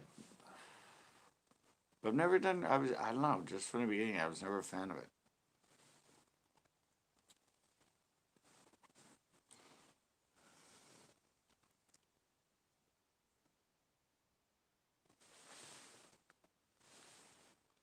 Yeah, I'm not a fan of black and blue either. So, in your specific situation.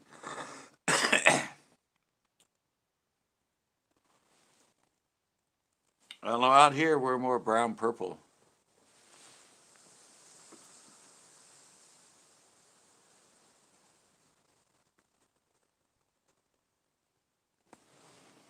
Yeah, and you have confidence on it.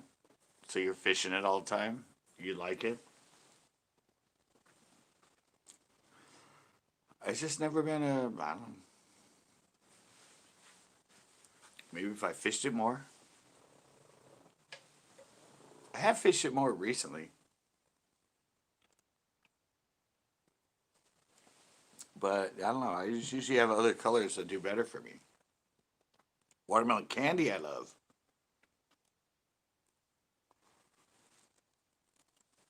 Watermelon candy, I totally love. That's the only watermelon I like is watermelon candy.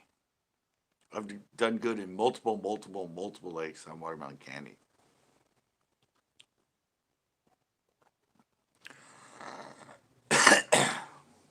I don't think they wait. They probably don't make a watermelon candy flute, do they? All right, JCT. Thanks for coming in, man.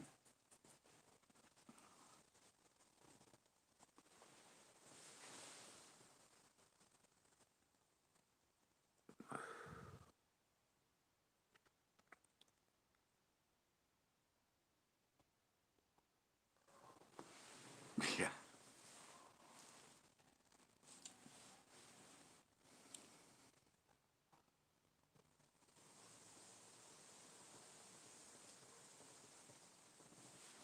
Purple blue.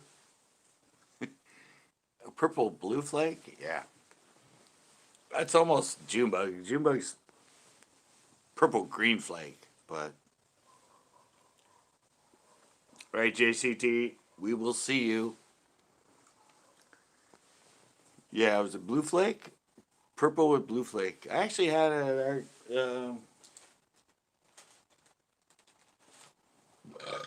the gotcha stick. Where is it?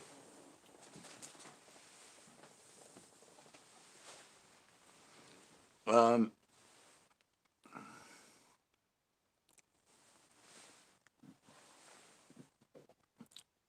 this is Junebug, which is sort of a grape green flake, but I do have a purple blue flake in the gotcha stick.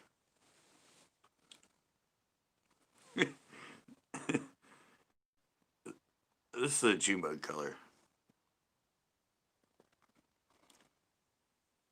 It's basically it's basically grape green flake. Yeah, that's more of a grape. That's more of a grape than a purple.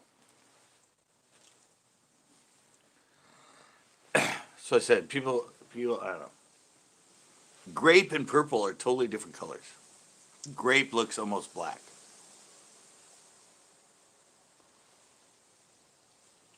Purple looks purple. It's lighter. Yeah, so it's probably more of a grape color.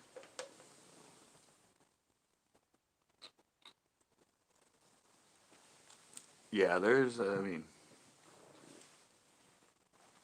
yeah, grape's different than purple.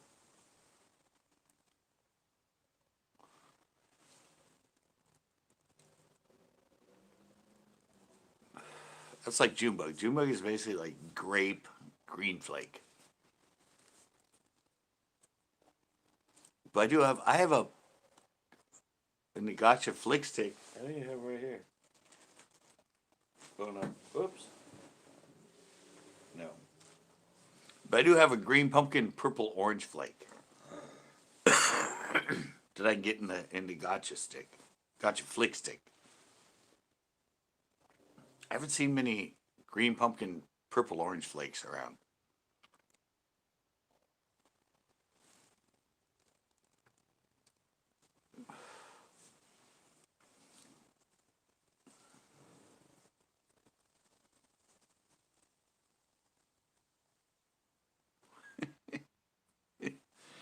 I go tinkle, guys. I'll be right back.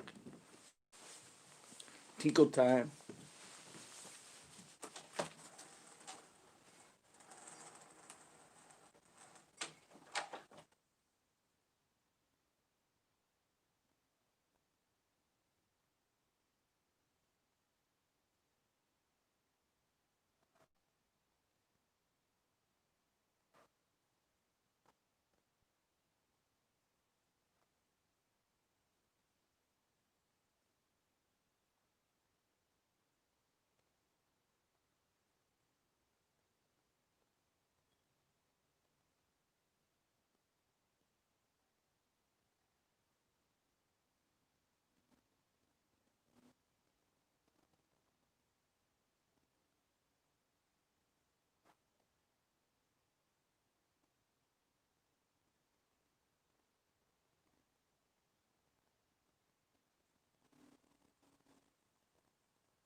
I'm back. I didn't lose anybody. Nice.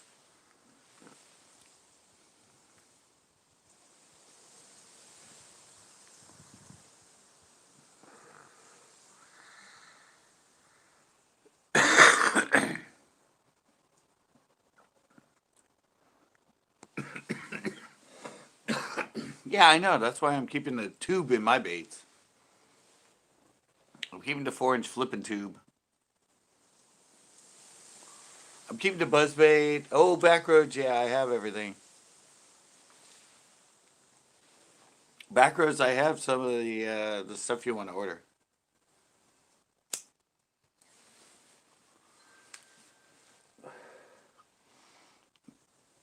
I think I have the spinner baits in all the colors, at least one of. I have the buzz baits in them all. Yeah, and I found some more of the flick sticks. Don't have any Okeechobee, but I have them in the all the other colors. I think, like the June bug, the root beer green flake. Um,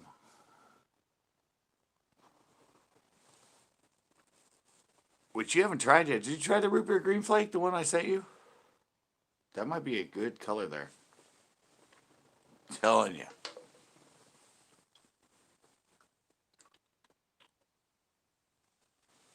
Caught me a 7-pounder at Clear Lake. I've caught a lot of them on Chesbro on it using it. And Pinot. Root beer green flake. And I have more of the CCB special, sort of green pumpkin candy color.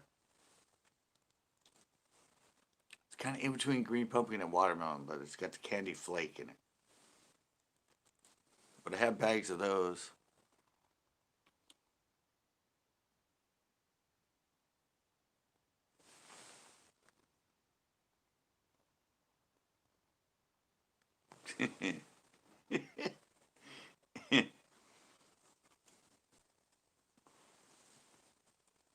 Yeah, it's all the way you fish them. Ozzy, what is up?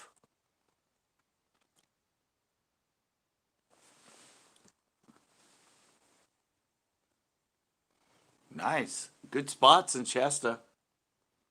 What's up, Ozzy? Stumbled into my live, did you?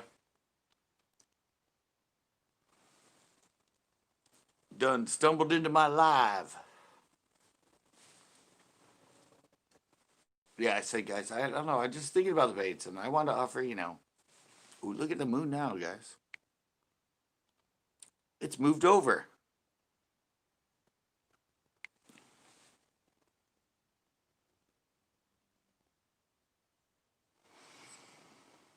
Yeah.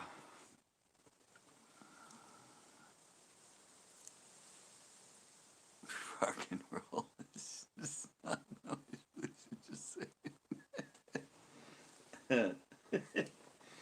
Yeah. I said, yeah, with my bait, like I said, I'm gonna cut down on what I catch them on. It's simply what I'm gonna do. I try to be like all over the board with them, give everybody every option. Nope. The basics, what I catch them on, that's gonna be it for the baits. If you like me and you use them and you'll catch a lot of fish, then good. But that's gonna be the protocol for the baits.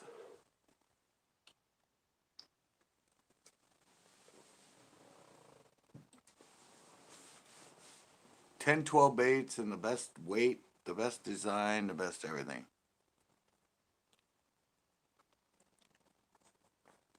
At least it's a good one.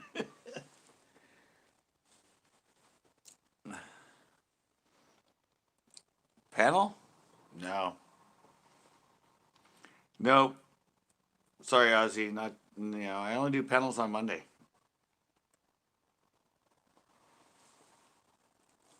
Panel Monday is my only real panel night.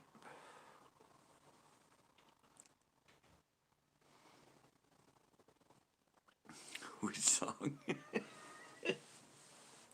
I don't know. There's a lot of ones that have. AQT, what is up? That's cute, right? AQT, how you doing? Welcome.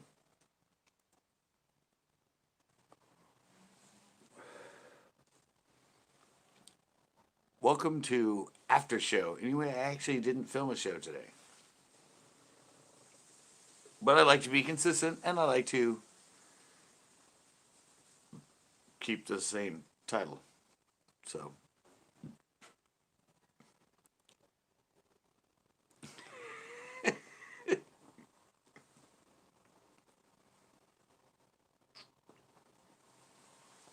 Jesus.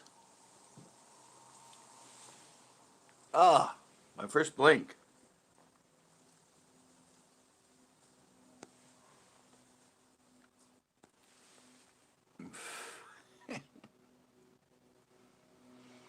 I don't know, but there is a full moon. You're right. It's right there. Uh, no, I'm not. No, not much of a night fisherman.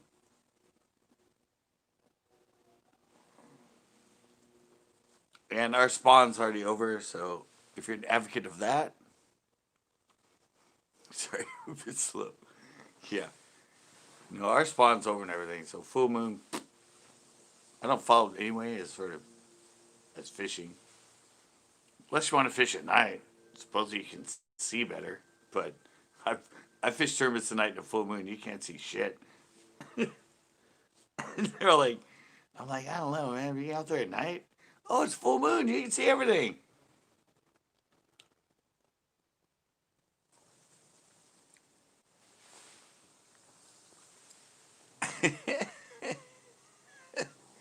No rain coming.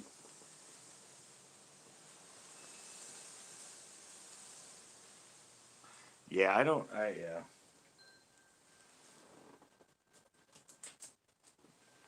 I'm not much of an advocate of a moon phase for fish. Astro tables, moon phase. I've had my best days on their worst days, and my worst days on their best days. So it rained there 3 days straight.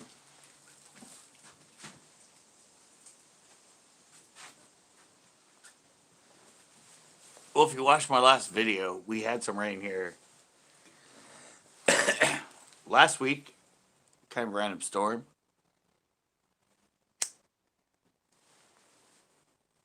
15 miles an hour wind. Just rain on off. Might you might want to have a doctor look at that, Ozzy. I've heard about that. It's not good. I downloaded the Fishing Spots app.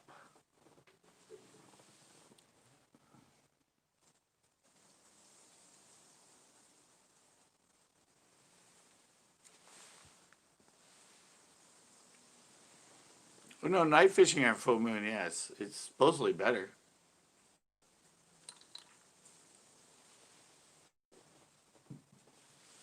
Yeah, night fishing full moon, that's great. I don't mind hairy man. Just yeah. Do you mind if his like face grows long and he starts looking like a wolf?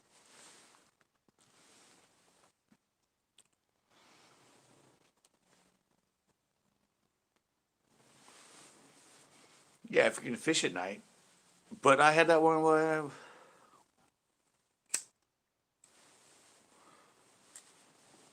I uploaded that video at Lexington at night. No moon at all. I think it was a new moon or something, but the moon wasn't. It was underfoot. Oh, I caught good fish after night, and there was no moon at all.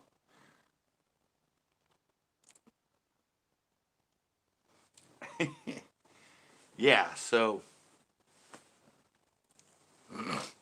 yeah, I caught what like 4 spots after night there, and it was basically winter.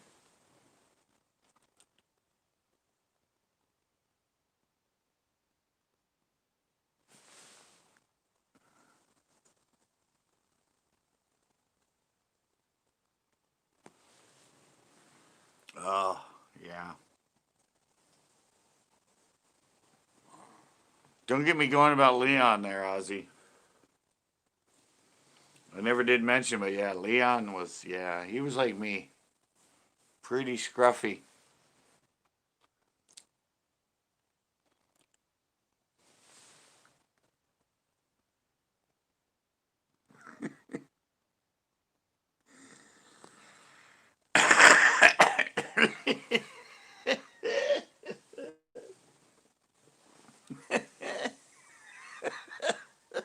That was a good one, Corin.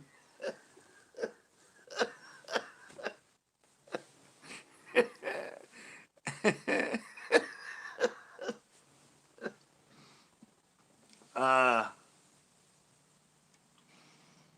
I love as a man. Isn't that hard to do? If it was a woman, I could see it, but a man, a little hard to.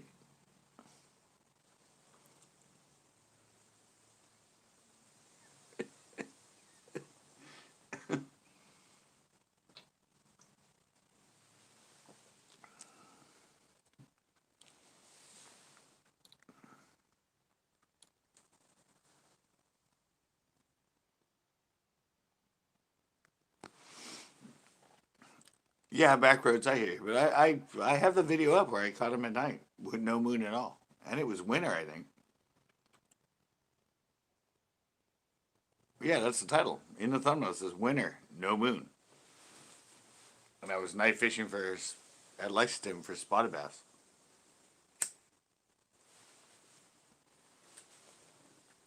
And I got like 4 of them.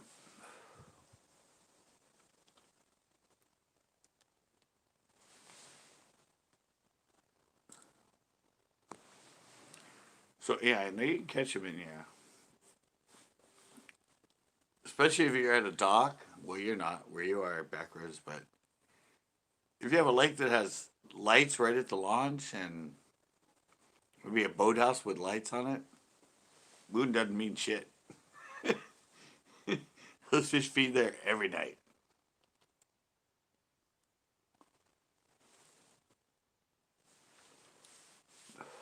Yeah, I've never really done. Well, I don't fish it. I mean, I used to fish till 10 o'clock at my local lake at the launch ramp that had street lights and everything else.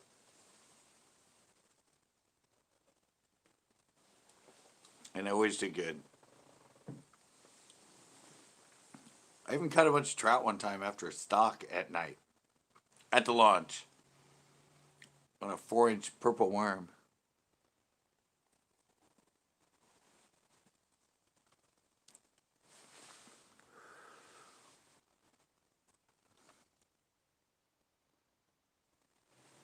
Yeah, but the water doesn't cool off that much at night. That's another falsehood, Backroads. The core of that water is not going to, it doesn't cool off at all. The surface temp might cool off a degree or two during the night. But yeah, fish don't care about that.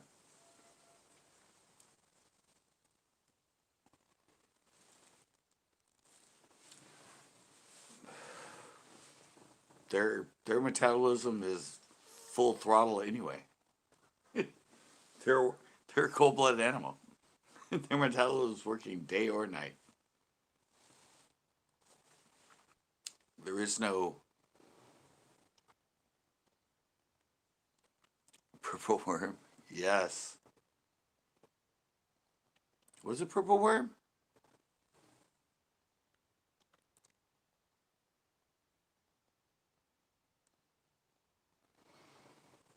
Yeah, but what the hell does 3 to 4 degrees do to him? Go to bed. But what is three? Oh, it's 90, and in the morning it's 87.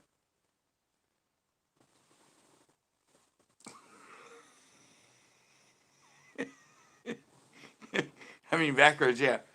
You go to bed and it's 90 degrees, and your house drops down to 87 during the night. Are you gonna feel anything? Are you gonna be like, oh my god, I'm sweating like crazy. I'm in bed. It's 90. Oh, oh wow. Oh shit. I better put the covers over me. Oh my god. It's 87 now. Shit. Oh my god. I'm burr.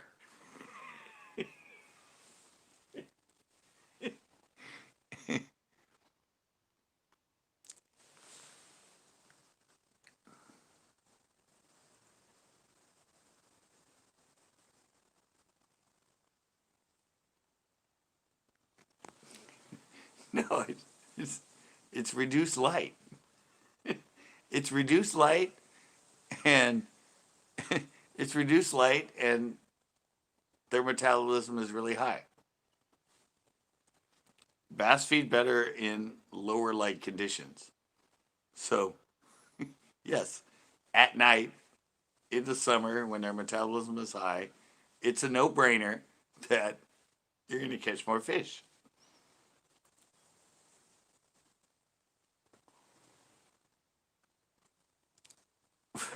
Thank you. Thank you, corn farts. All right, corn farts. Thank you so much for that. Love you, man. I need to fish with you. I'm going to fish with you soon.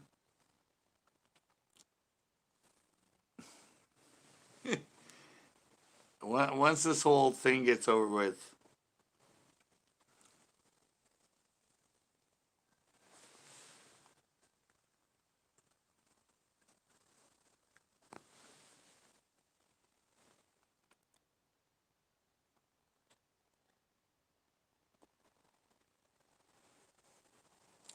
all right, corn. Wait, what?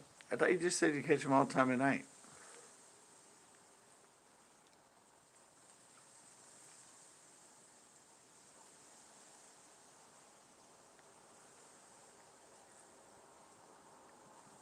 Well, why I catch them?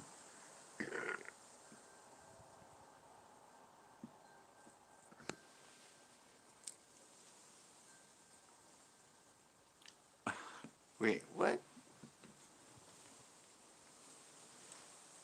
Catch a good 8 months out of the year?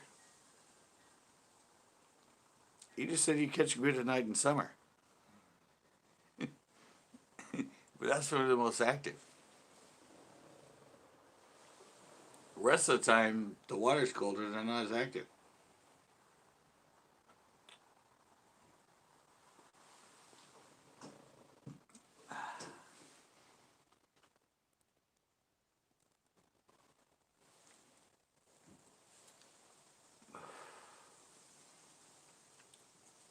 Yeah, I don't know.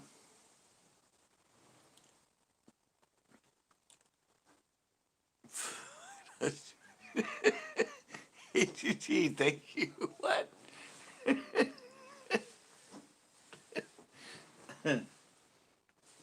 Yeah, I don't. Well, everyone's throwing super chats. Thank you guys.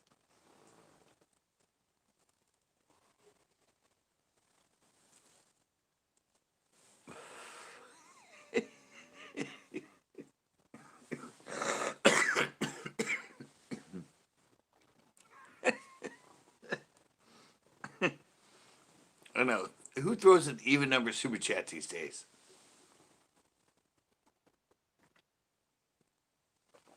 You got to have a 99 attached to it.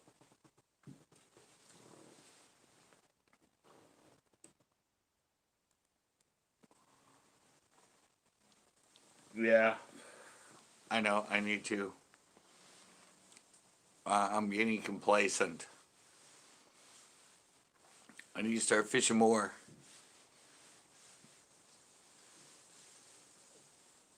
This whole Corona thing's got me effed up. But yeah, no, I'm doing good. Got to keep telling myself that I'm doing good. I just got to keep doing what I'm doing. I just can't get motivated to do it. I've just been like so like complacent,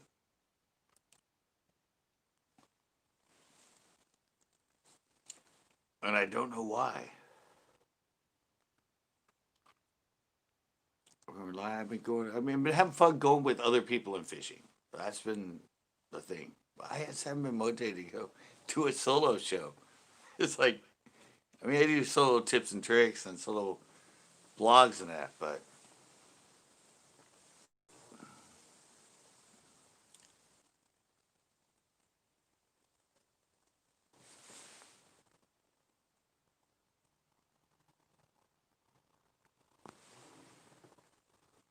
well, October,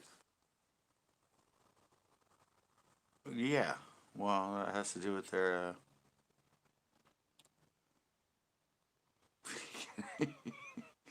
I know. I've been at it 14 years, so it's kind of like, I don't know. I'm like, now that I'm doing good, this is the time where I'm hitting one of those like lulls where I'm just like not that motivated. It makes no sense, but it's just more the reality of your life and the cycles you go through as a person and doing it full time.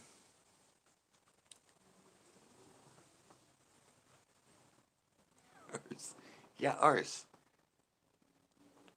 I know that one.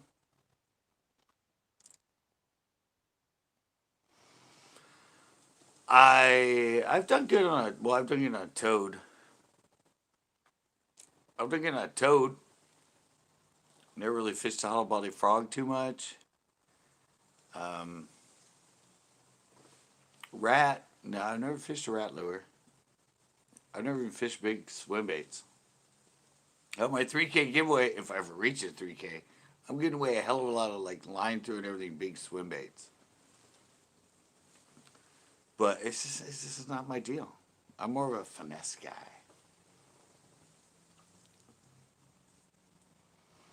Yeah, no, I've used toads. I had our CCB. Well, I'm not going to keep it. It's really soft compound. It rips out. Ask Backroads because he fished a couple of them. But I've always done better on that, like a toad style, like a solid plastic toad kind of thing, than a hollow body frog. I don't think I've ever caught a fish on a hollow body frog.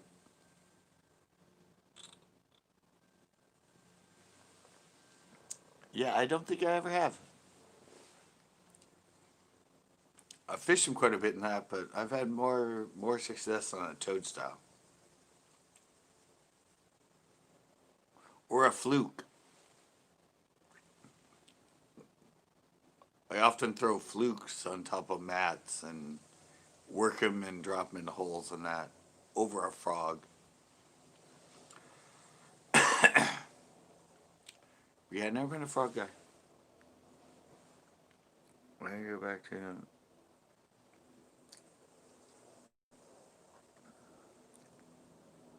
July, September, October, May.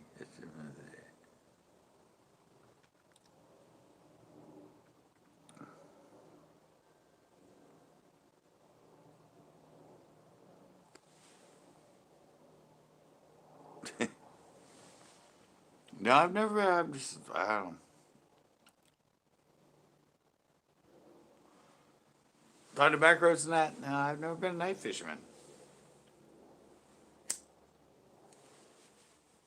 Even in the middle of summer and everything, I catch most of my fish between like 12 o'clock and 4 o'clock, middle of the afternoon. I mean, I'm fishing deeper lakes. It's the techniques I use. But yeah, I've always done best in the middle of the day. I just sort of when even in like yeah, once you get into like April, May, June, all the way through October and September, I do good in the middle of the day.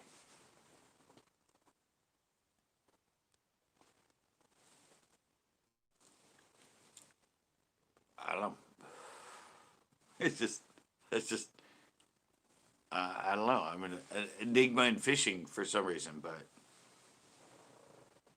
that's usually when I always do my best.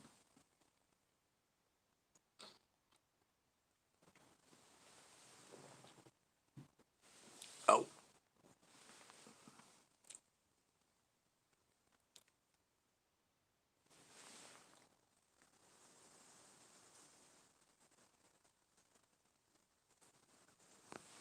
Yep.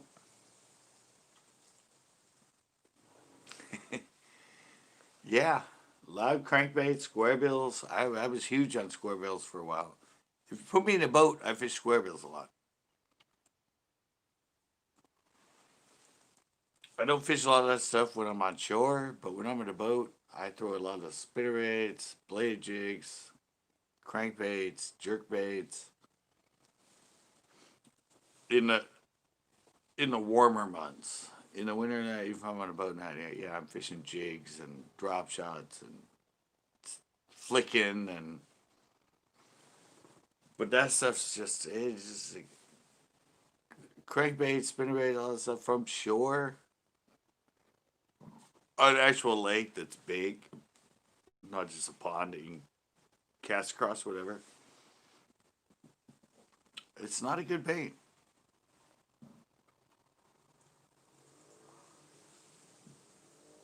Active baits aren't as good.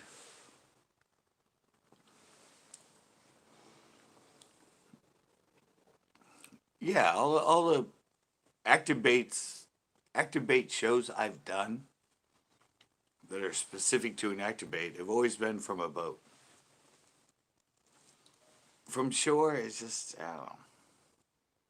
You, you just can't get the angle. You can't, no. It doesn't work. It doesn't work as well. It's just simple mathematics and angle and all that.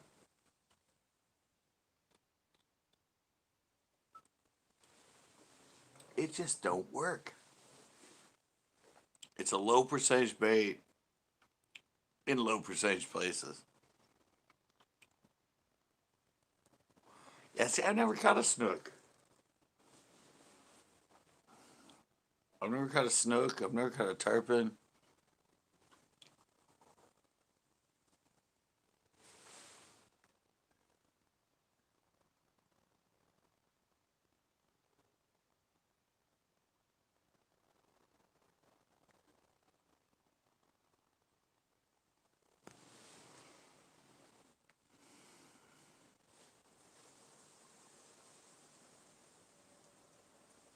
Sure, backroads.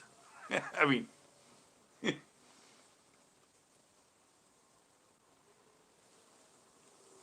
um, I've had the same complaint from people in lakes that I catch good fish all afternoon. I've had people that say, I have people that say, I've been fishing this lake for 20 years and I never catch fish after 1 o'clock. I'm like, really? I catch, I catch tons of them between 1 and like 4. Yeah, I've had tons of people say that.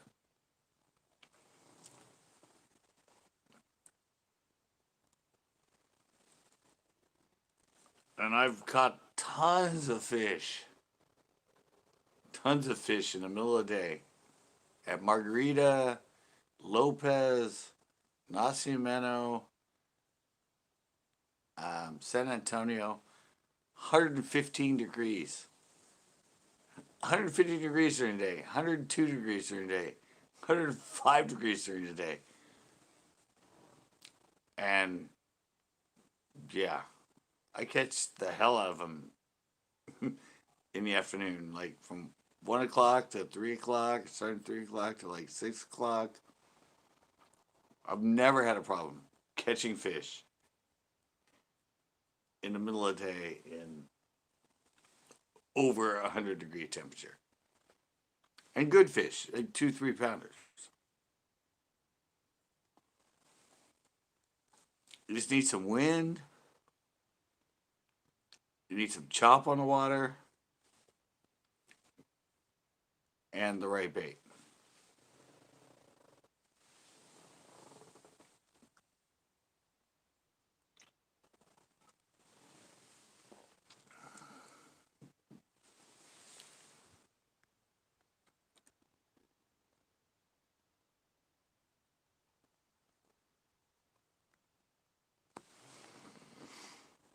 Um, really.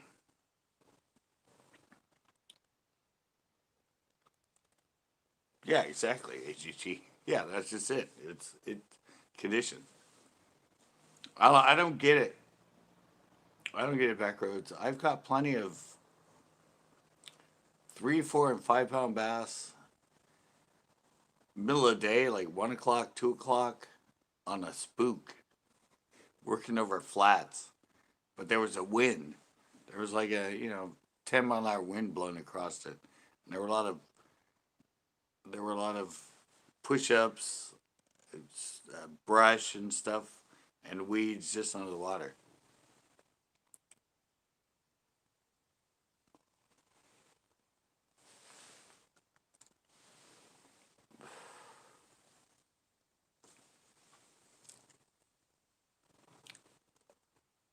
Yeah, but I mean, I don't know. It's it's just a matter of years of fishing. 40 years of fishing and millions of situations. And there's a lot of situations that, I don't know, a lot of situations that people go, this ain't gonna work, this ain't gonna, like, and you're like, really? Dude, this is the best situation, dude. I don't know what you're thinking, but they're gonna be hot on this or that if they're here and they're active in this situation.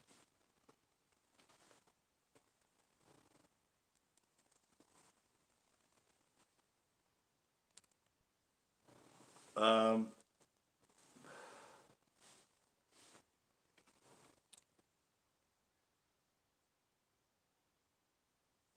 35 years, 40 years.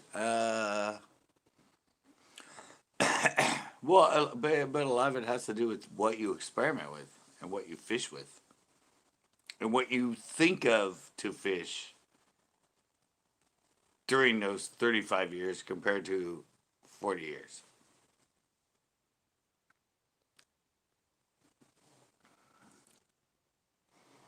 That's the difference, backroads. It's and you could have 40 years fishing just like me, but if you think like a lot of bass fishermen and you don't experiment and you don't try this, don't try that, don't do this, don't do everything else in between, a lot of those people will be like, oh, I'm not gonna fish today, or I'm gonna fish, and oh, this sucks, and I'm gonna quit.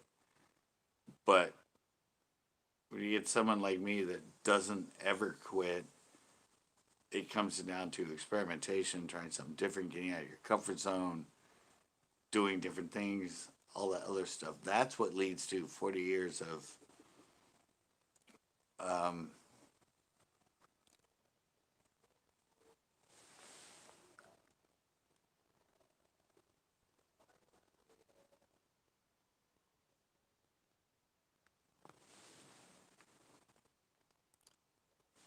okay,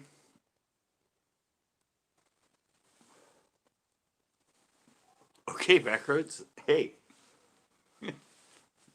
you're right. You're right. I'm wrong. You know what you're doing. How dare I, like, you know, say that you don't know what you're doing?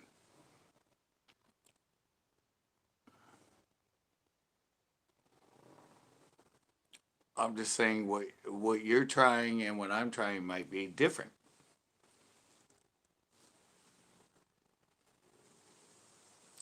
If you're stuck in a pattern and you're doing the same thing over and over and over and over,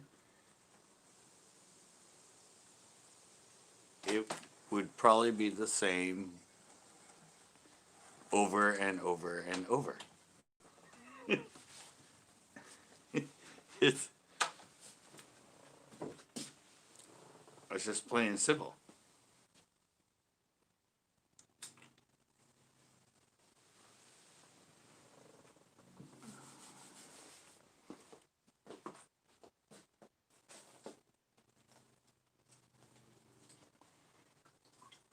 In my mind.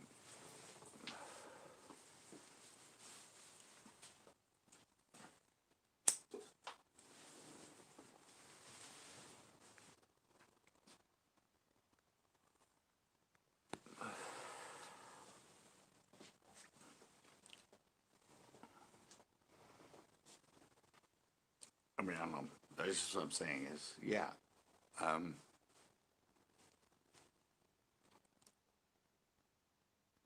the fact that you're like, never tried this, never tried that, never did this. I mean, a lot of people get into that.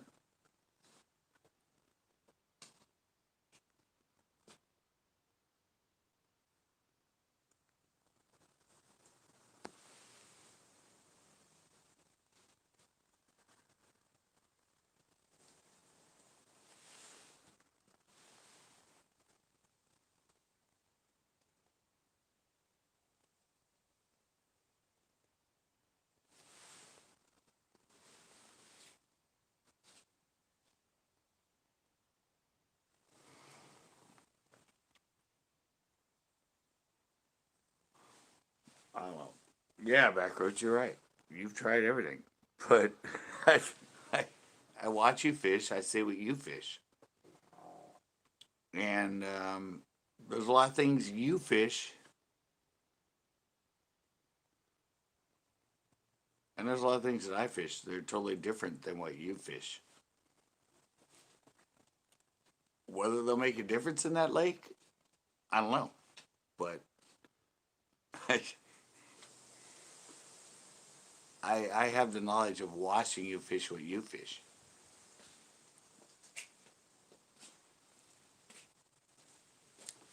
And I have my take on what I would fish in them. So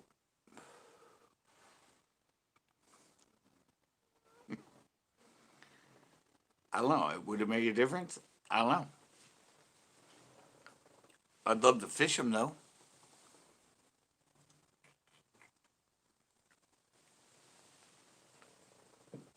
I'd love to go there and fish your ponds with you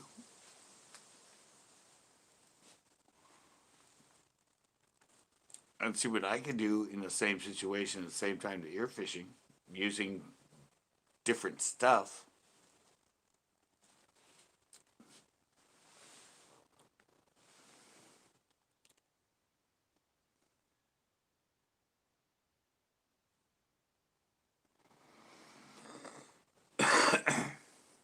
I mean, hasn't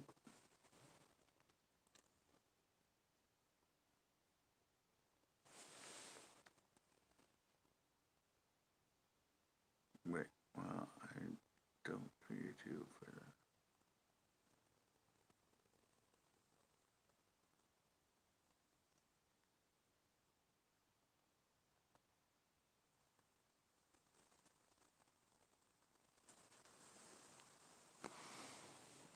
Yeah, Backroads, but the baits I've sent you, you've caught fish on, right?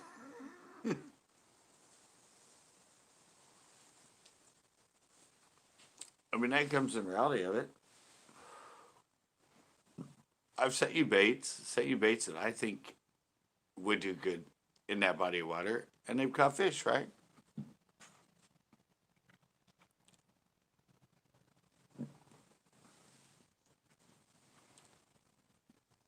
That's all I'm saying. I've looked at baits that I've fished, and you bought those baits, and you do really well on them.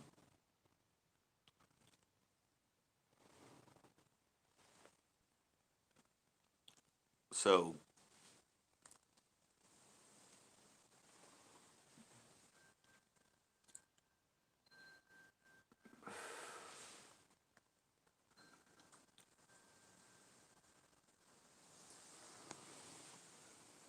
yeah, that's just what I'm getting at, Backroads, is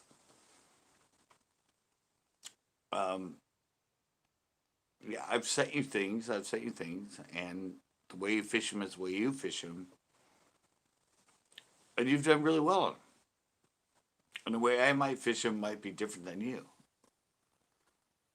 in that situation. But I only promote baits that I know catch fish in any given situation. But it comes down to when to fish them, when to use them.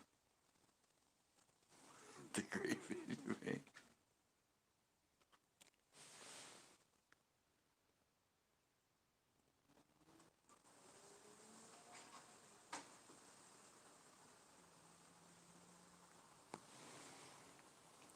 Yeah, and that's just that's kind of what I'm getting at backwards is yeah. That's why I design my own baits. That's why I make my own baits because I know they work better in a certain situation. Then somebody might be throwing a similar bait, like a spinnerbait or a buzzbait or even a Senko or even a finesse jig or whatever, and they're not fishing the best weight, the best setup, the best balance of a certain spinnerbait or buzzbait or jig or whatever. And that's why I'm only producing, and that's what I was talking about tonight, only going down to these certain baits that have helped me and always catch me fish in multiple different lakes and multiple times a year and multiple everything. And a lot of that has to do with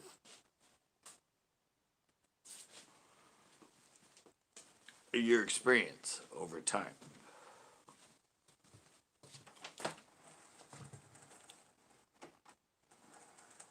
And you said you've tried everything and things seem to be consistent, you catch them on. But there might be things you're not trying that I might try. And then suddenly you're like, damn, that thing freaking knocked him. I never thought of trying that. And then suddenly you start trying and you're like, wow, this thing's working like crazy. But that's, I mean, that's just the difference of experience and water and everything else over time. Where you're like, you suddenly go, you're not gonna believe what I'm gonna try right now. I'm like, what? No way. I don't know. I just feel like I don't know. I just feel like it's gonna work, and all of a sudden it works. There's no rhyme reason to it, but just from the situation, the wind, the water temperature, the water color, it might be shallower or deeper or anything, but for some reason everything just lines up, and you're like, I'm gonna try this. You're like, why? I don't know, but I just feel like this is gonna work.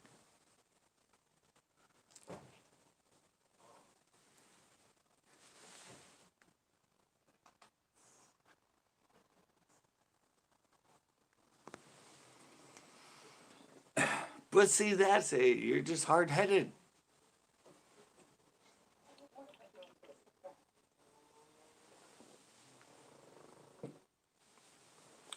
Yeah, you just, I mean, if you're not going to change your way, you're not going to grow.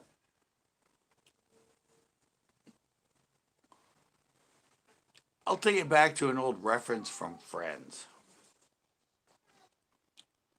How do you expect me to grow if you won't let me blow?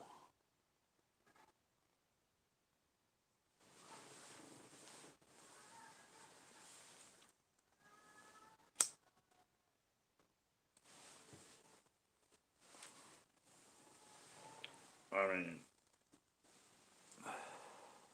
I don't know. It's just,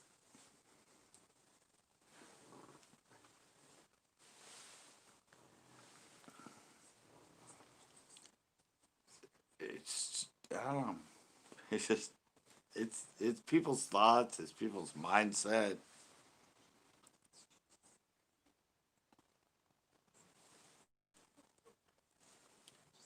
I seem to do really well when nobody else seems to know how to catch bass, which is mostly middle of the day.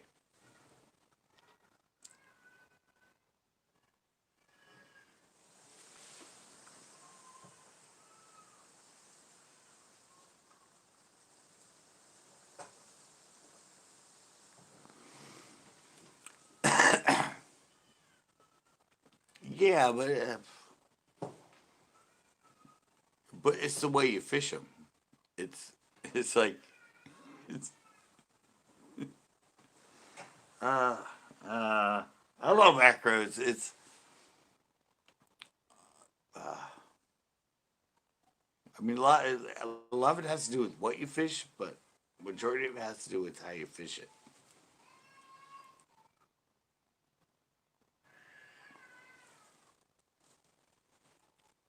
You can fish the same exact bait that somebody else is fishing, and you can fish it a little bit different and get bites. And they ain't getting shit. So that, I mean, that's a hard thing for me as who I am and how I try to teach people how to fish.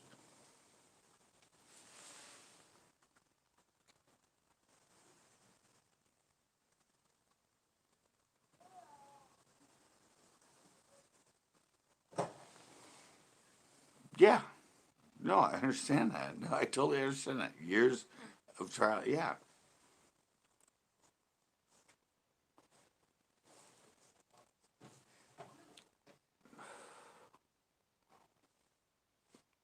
I totally understand what you're talking about, backwards. I'm just saying, if I don't know, if I so at some point want to come there and fish those lakes with you, just so I can sort of, uh, I don't know, just fish with you. I mean, you see what you see in my videos, and I can only like parlay so much, even in tips and tricks and everything else. But a lot of it has to do with the experience of being there and the cast angle and just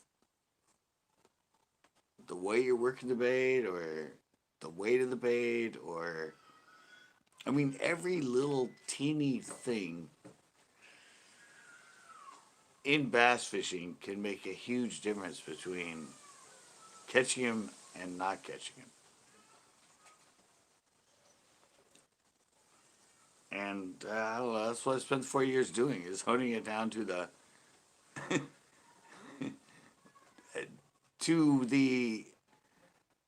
uh, what I call it high percentage baits in high percentage places, and that depends on everything else that goes into that: the wind, the direction, the weight.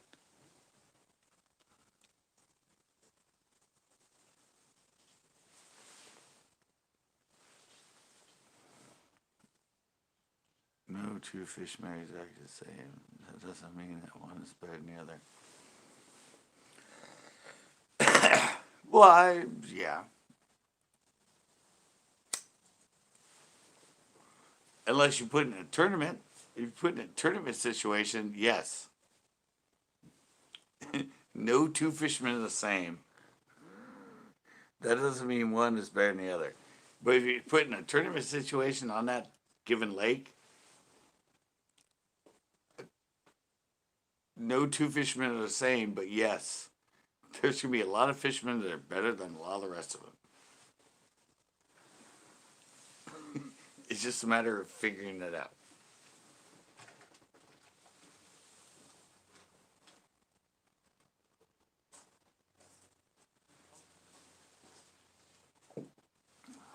I mean, that's just it.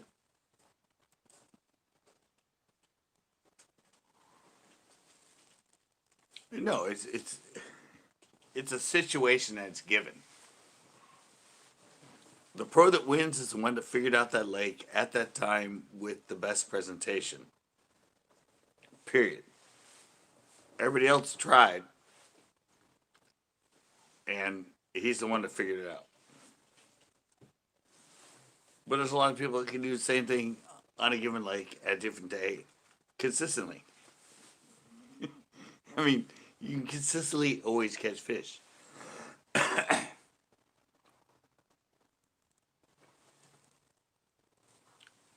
Especially if it's a given body of water that you fish all the time. Like Pinot. I hardly ever don't do well at Pinot.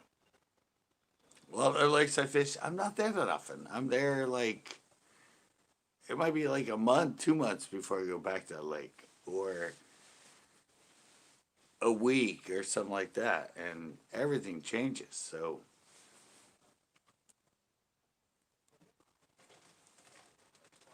but it's always about high percentage baits in high percentage places.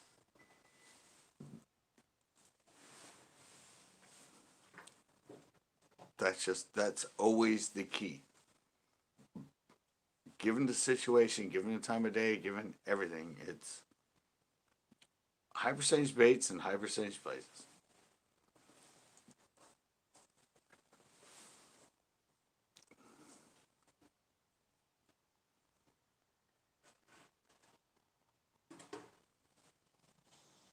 Sorry, my neighbors. I was just watching them walk in.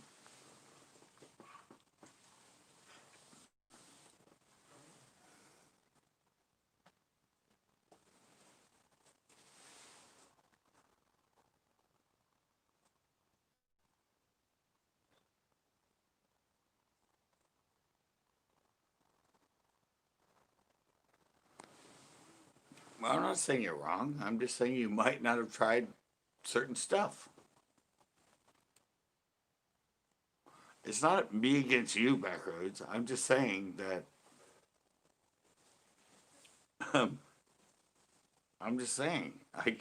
You watch me, you like me, you've learned from me. I'm not trying to say that you suck or anything like that.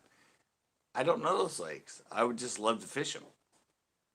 I would like to try some of the stuff I do in those lakes and see if I could not catch fish more. I might be totally wrong. I might go there.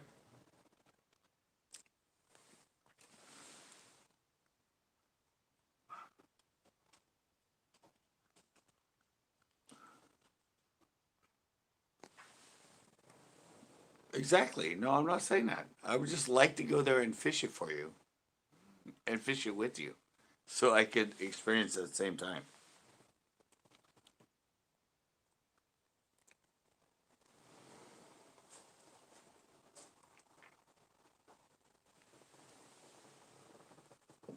Yeah, but your lakes are totally different than my lakes.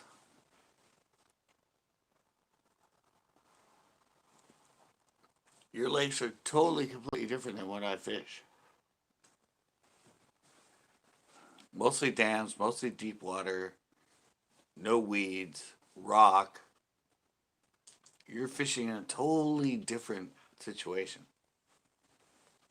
But I would love to fish my style in your style of lakes.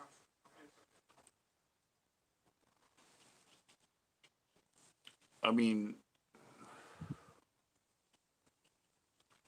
yeah, they're totally different. And I've been introducing my style of stuff to you in the baits you bought from me, and you've been doing really good on it.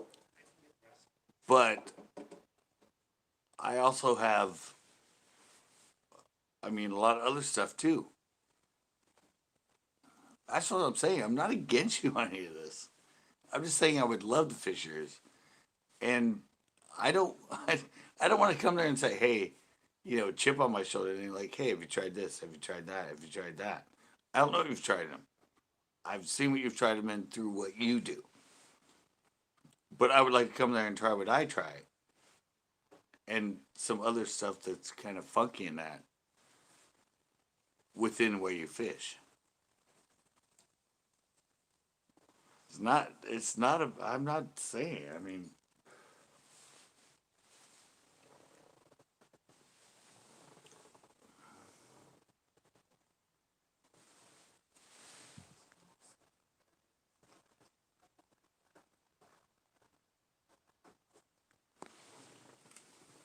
yeah, and it doesn't work in our lakes. Some of our lakes, but majority lakes I fish, you don't need it to bring a frog. It's not going to catch you anything.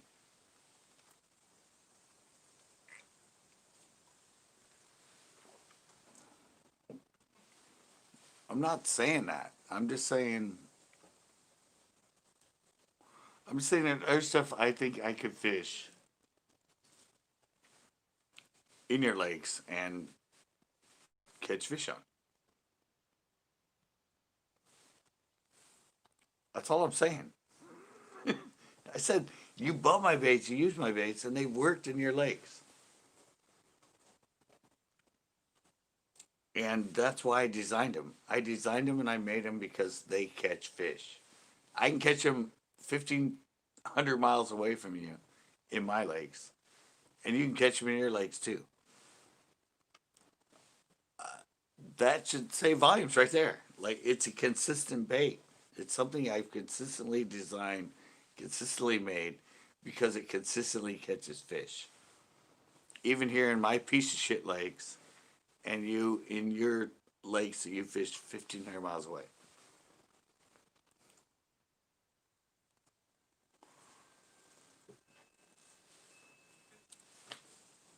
That's all I'm saying. That's like, I'm not trying to say anything about that. I'm just saying that I love to fish your lakes and fish some possibly different stuff than you do. And maybe it'll work, maybe it won't. But it'll be fun to go there and fish it with you and try.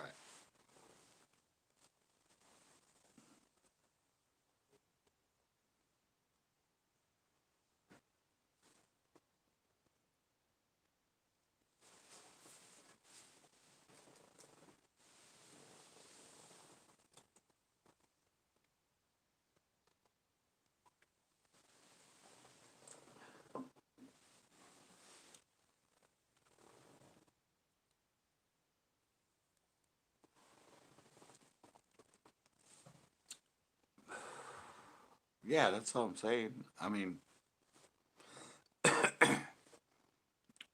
I know on the top water that you like to throw the bone. Have you tried the Florida bass yet?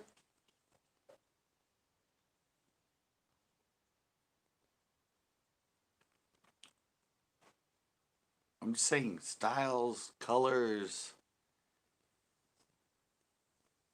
I mean, like the same bait, but a different color. The same bait, but a different size. The same bait, but on the Carolina instead of a weedless. Or I mean, all that can make so much difference.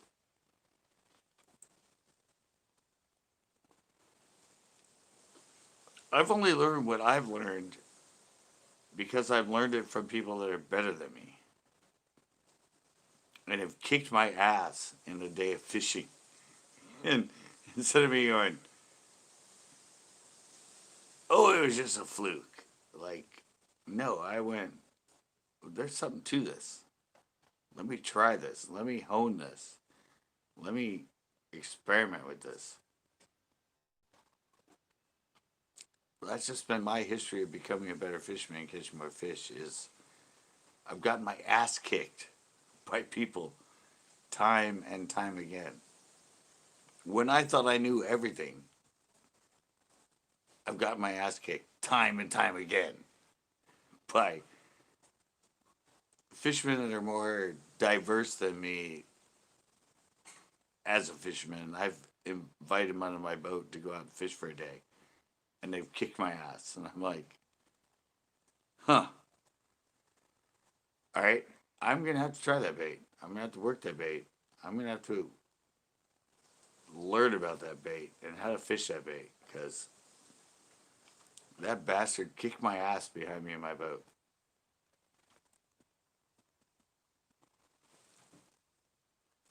A lot of that came from me not fishing plastics and jigs and stuff. I was more like power fisherman, crankbaits, surface lures, that sort of stuff. But I knew I grew up with that. And that's how I fished. And I got away from it because I wanted to learn crankbaits and spinnerbaits and that jerk baits and I got away from and then I would get my ass kicked on the stuff that I went away from it because I wasn't comfortable fishing it and wasn't used to fishing it. So now suddenly I'm like, flicking and drop shotting and finesse jigs and not much of a power fisherman.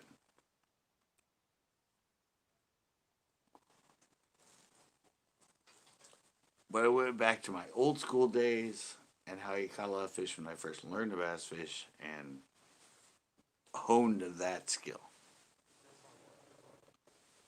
It's always about honing a skill on a certain bait.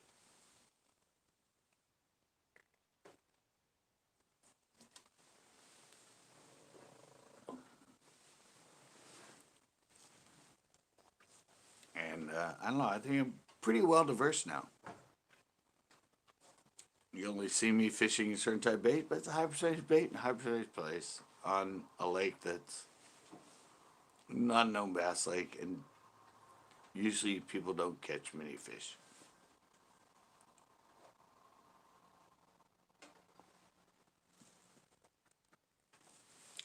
So that's sort of my whole philosophy of what I'm doing at Sunday Coast Bass is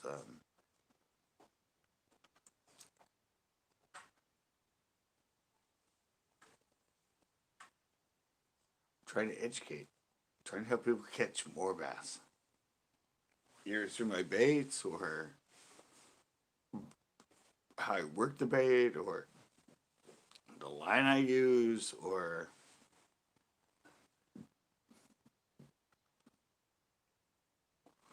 all that.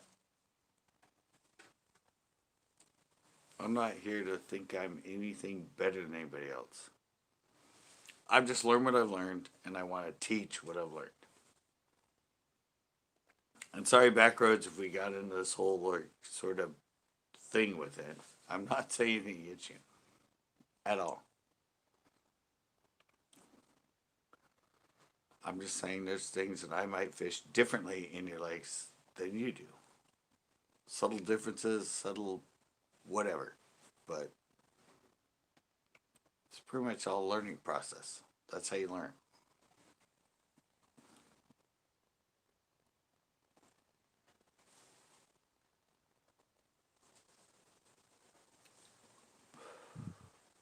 Sorry, somebody's coming in like 20 minutes. Like, oh, Scott's off on a rampage. Scott's off on a rampage.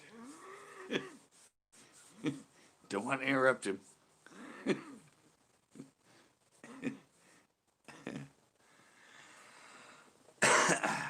Sorry. Yeah. It's just, I don't know. That's why I try to teach. That's why I'm here.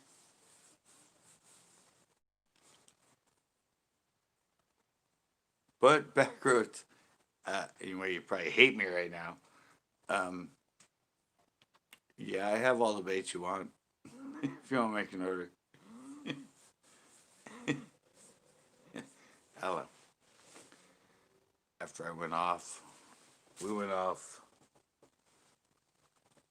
I'm nothing against him. Hope he has nothing against me right now. But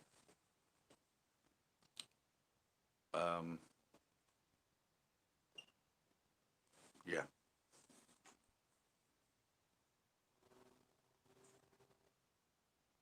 Kind of all I have to say tonight.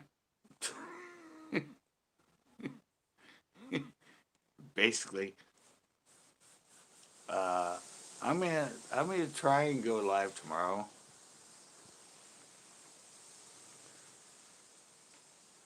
I'm gonna try. I think I'm gonna.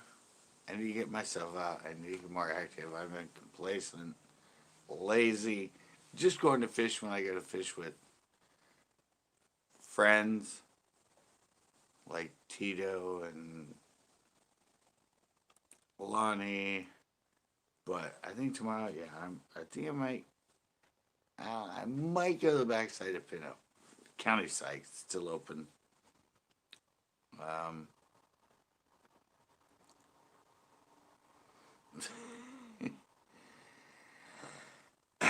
and yeah,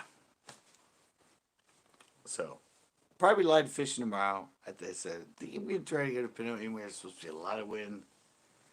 Hopefully, it's a direction that won't bug me. But I've never gone live at that pier on the county side. So I'm gonna try and go live there tomorrow for you guys, probably around 6 o'clock.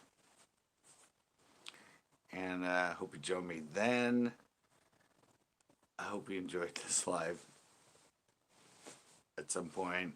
And yeah, I'm out, guys. I'll see you tomorrow. Bam!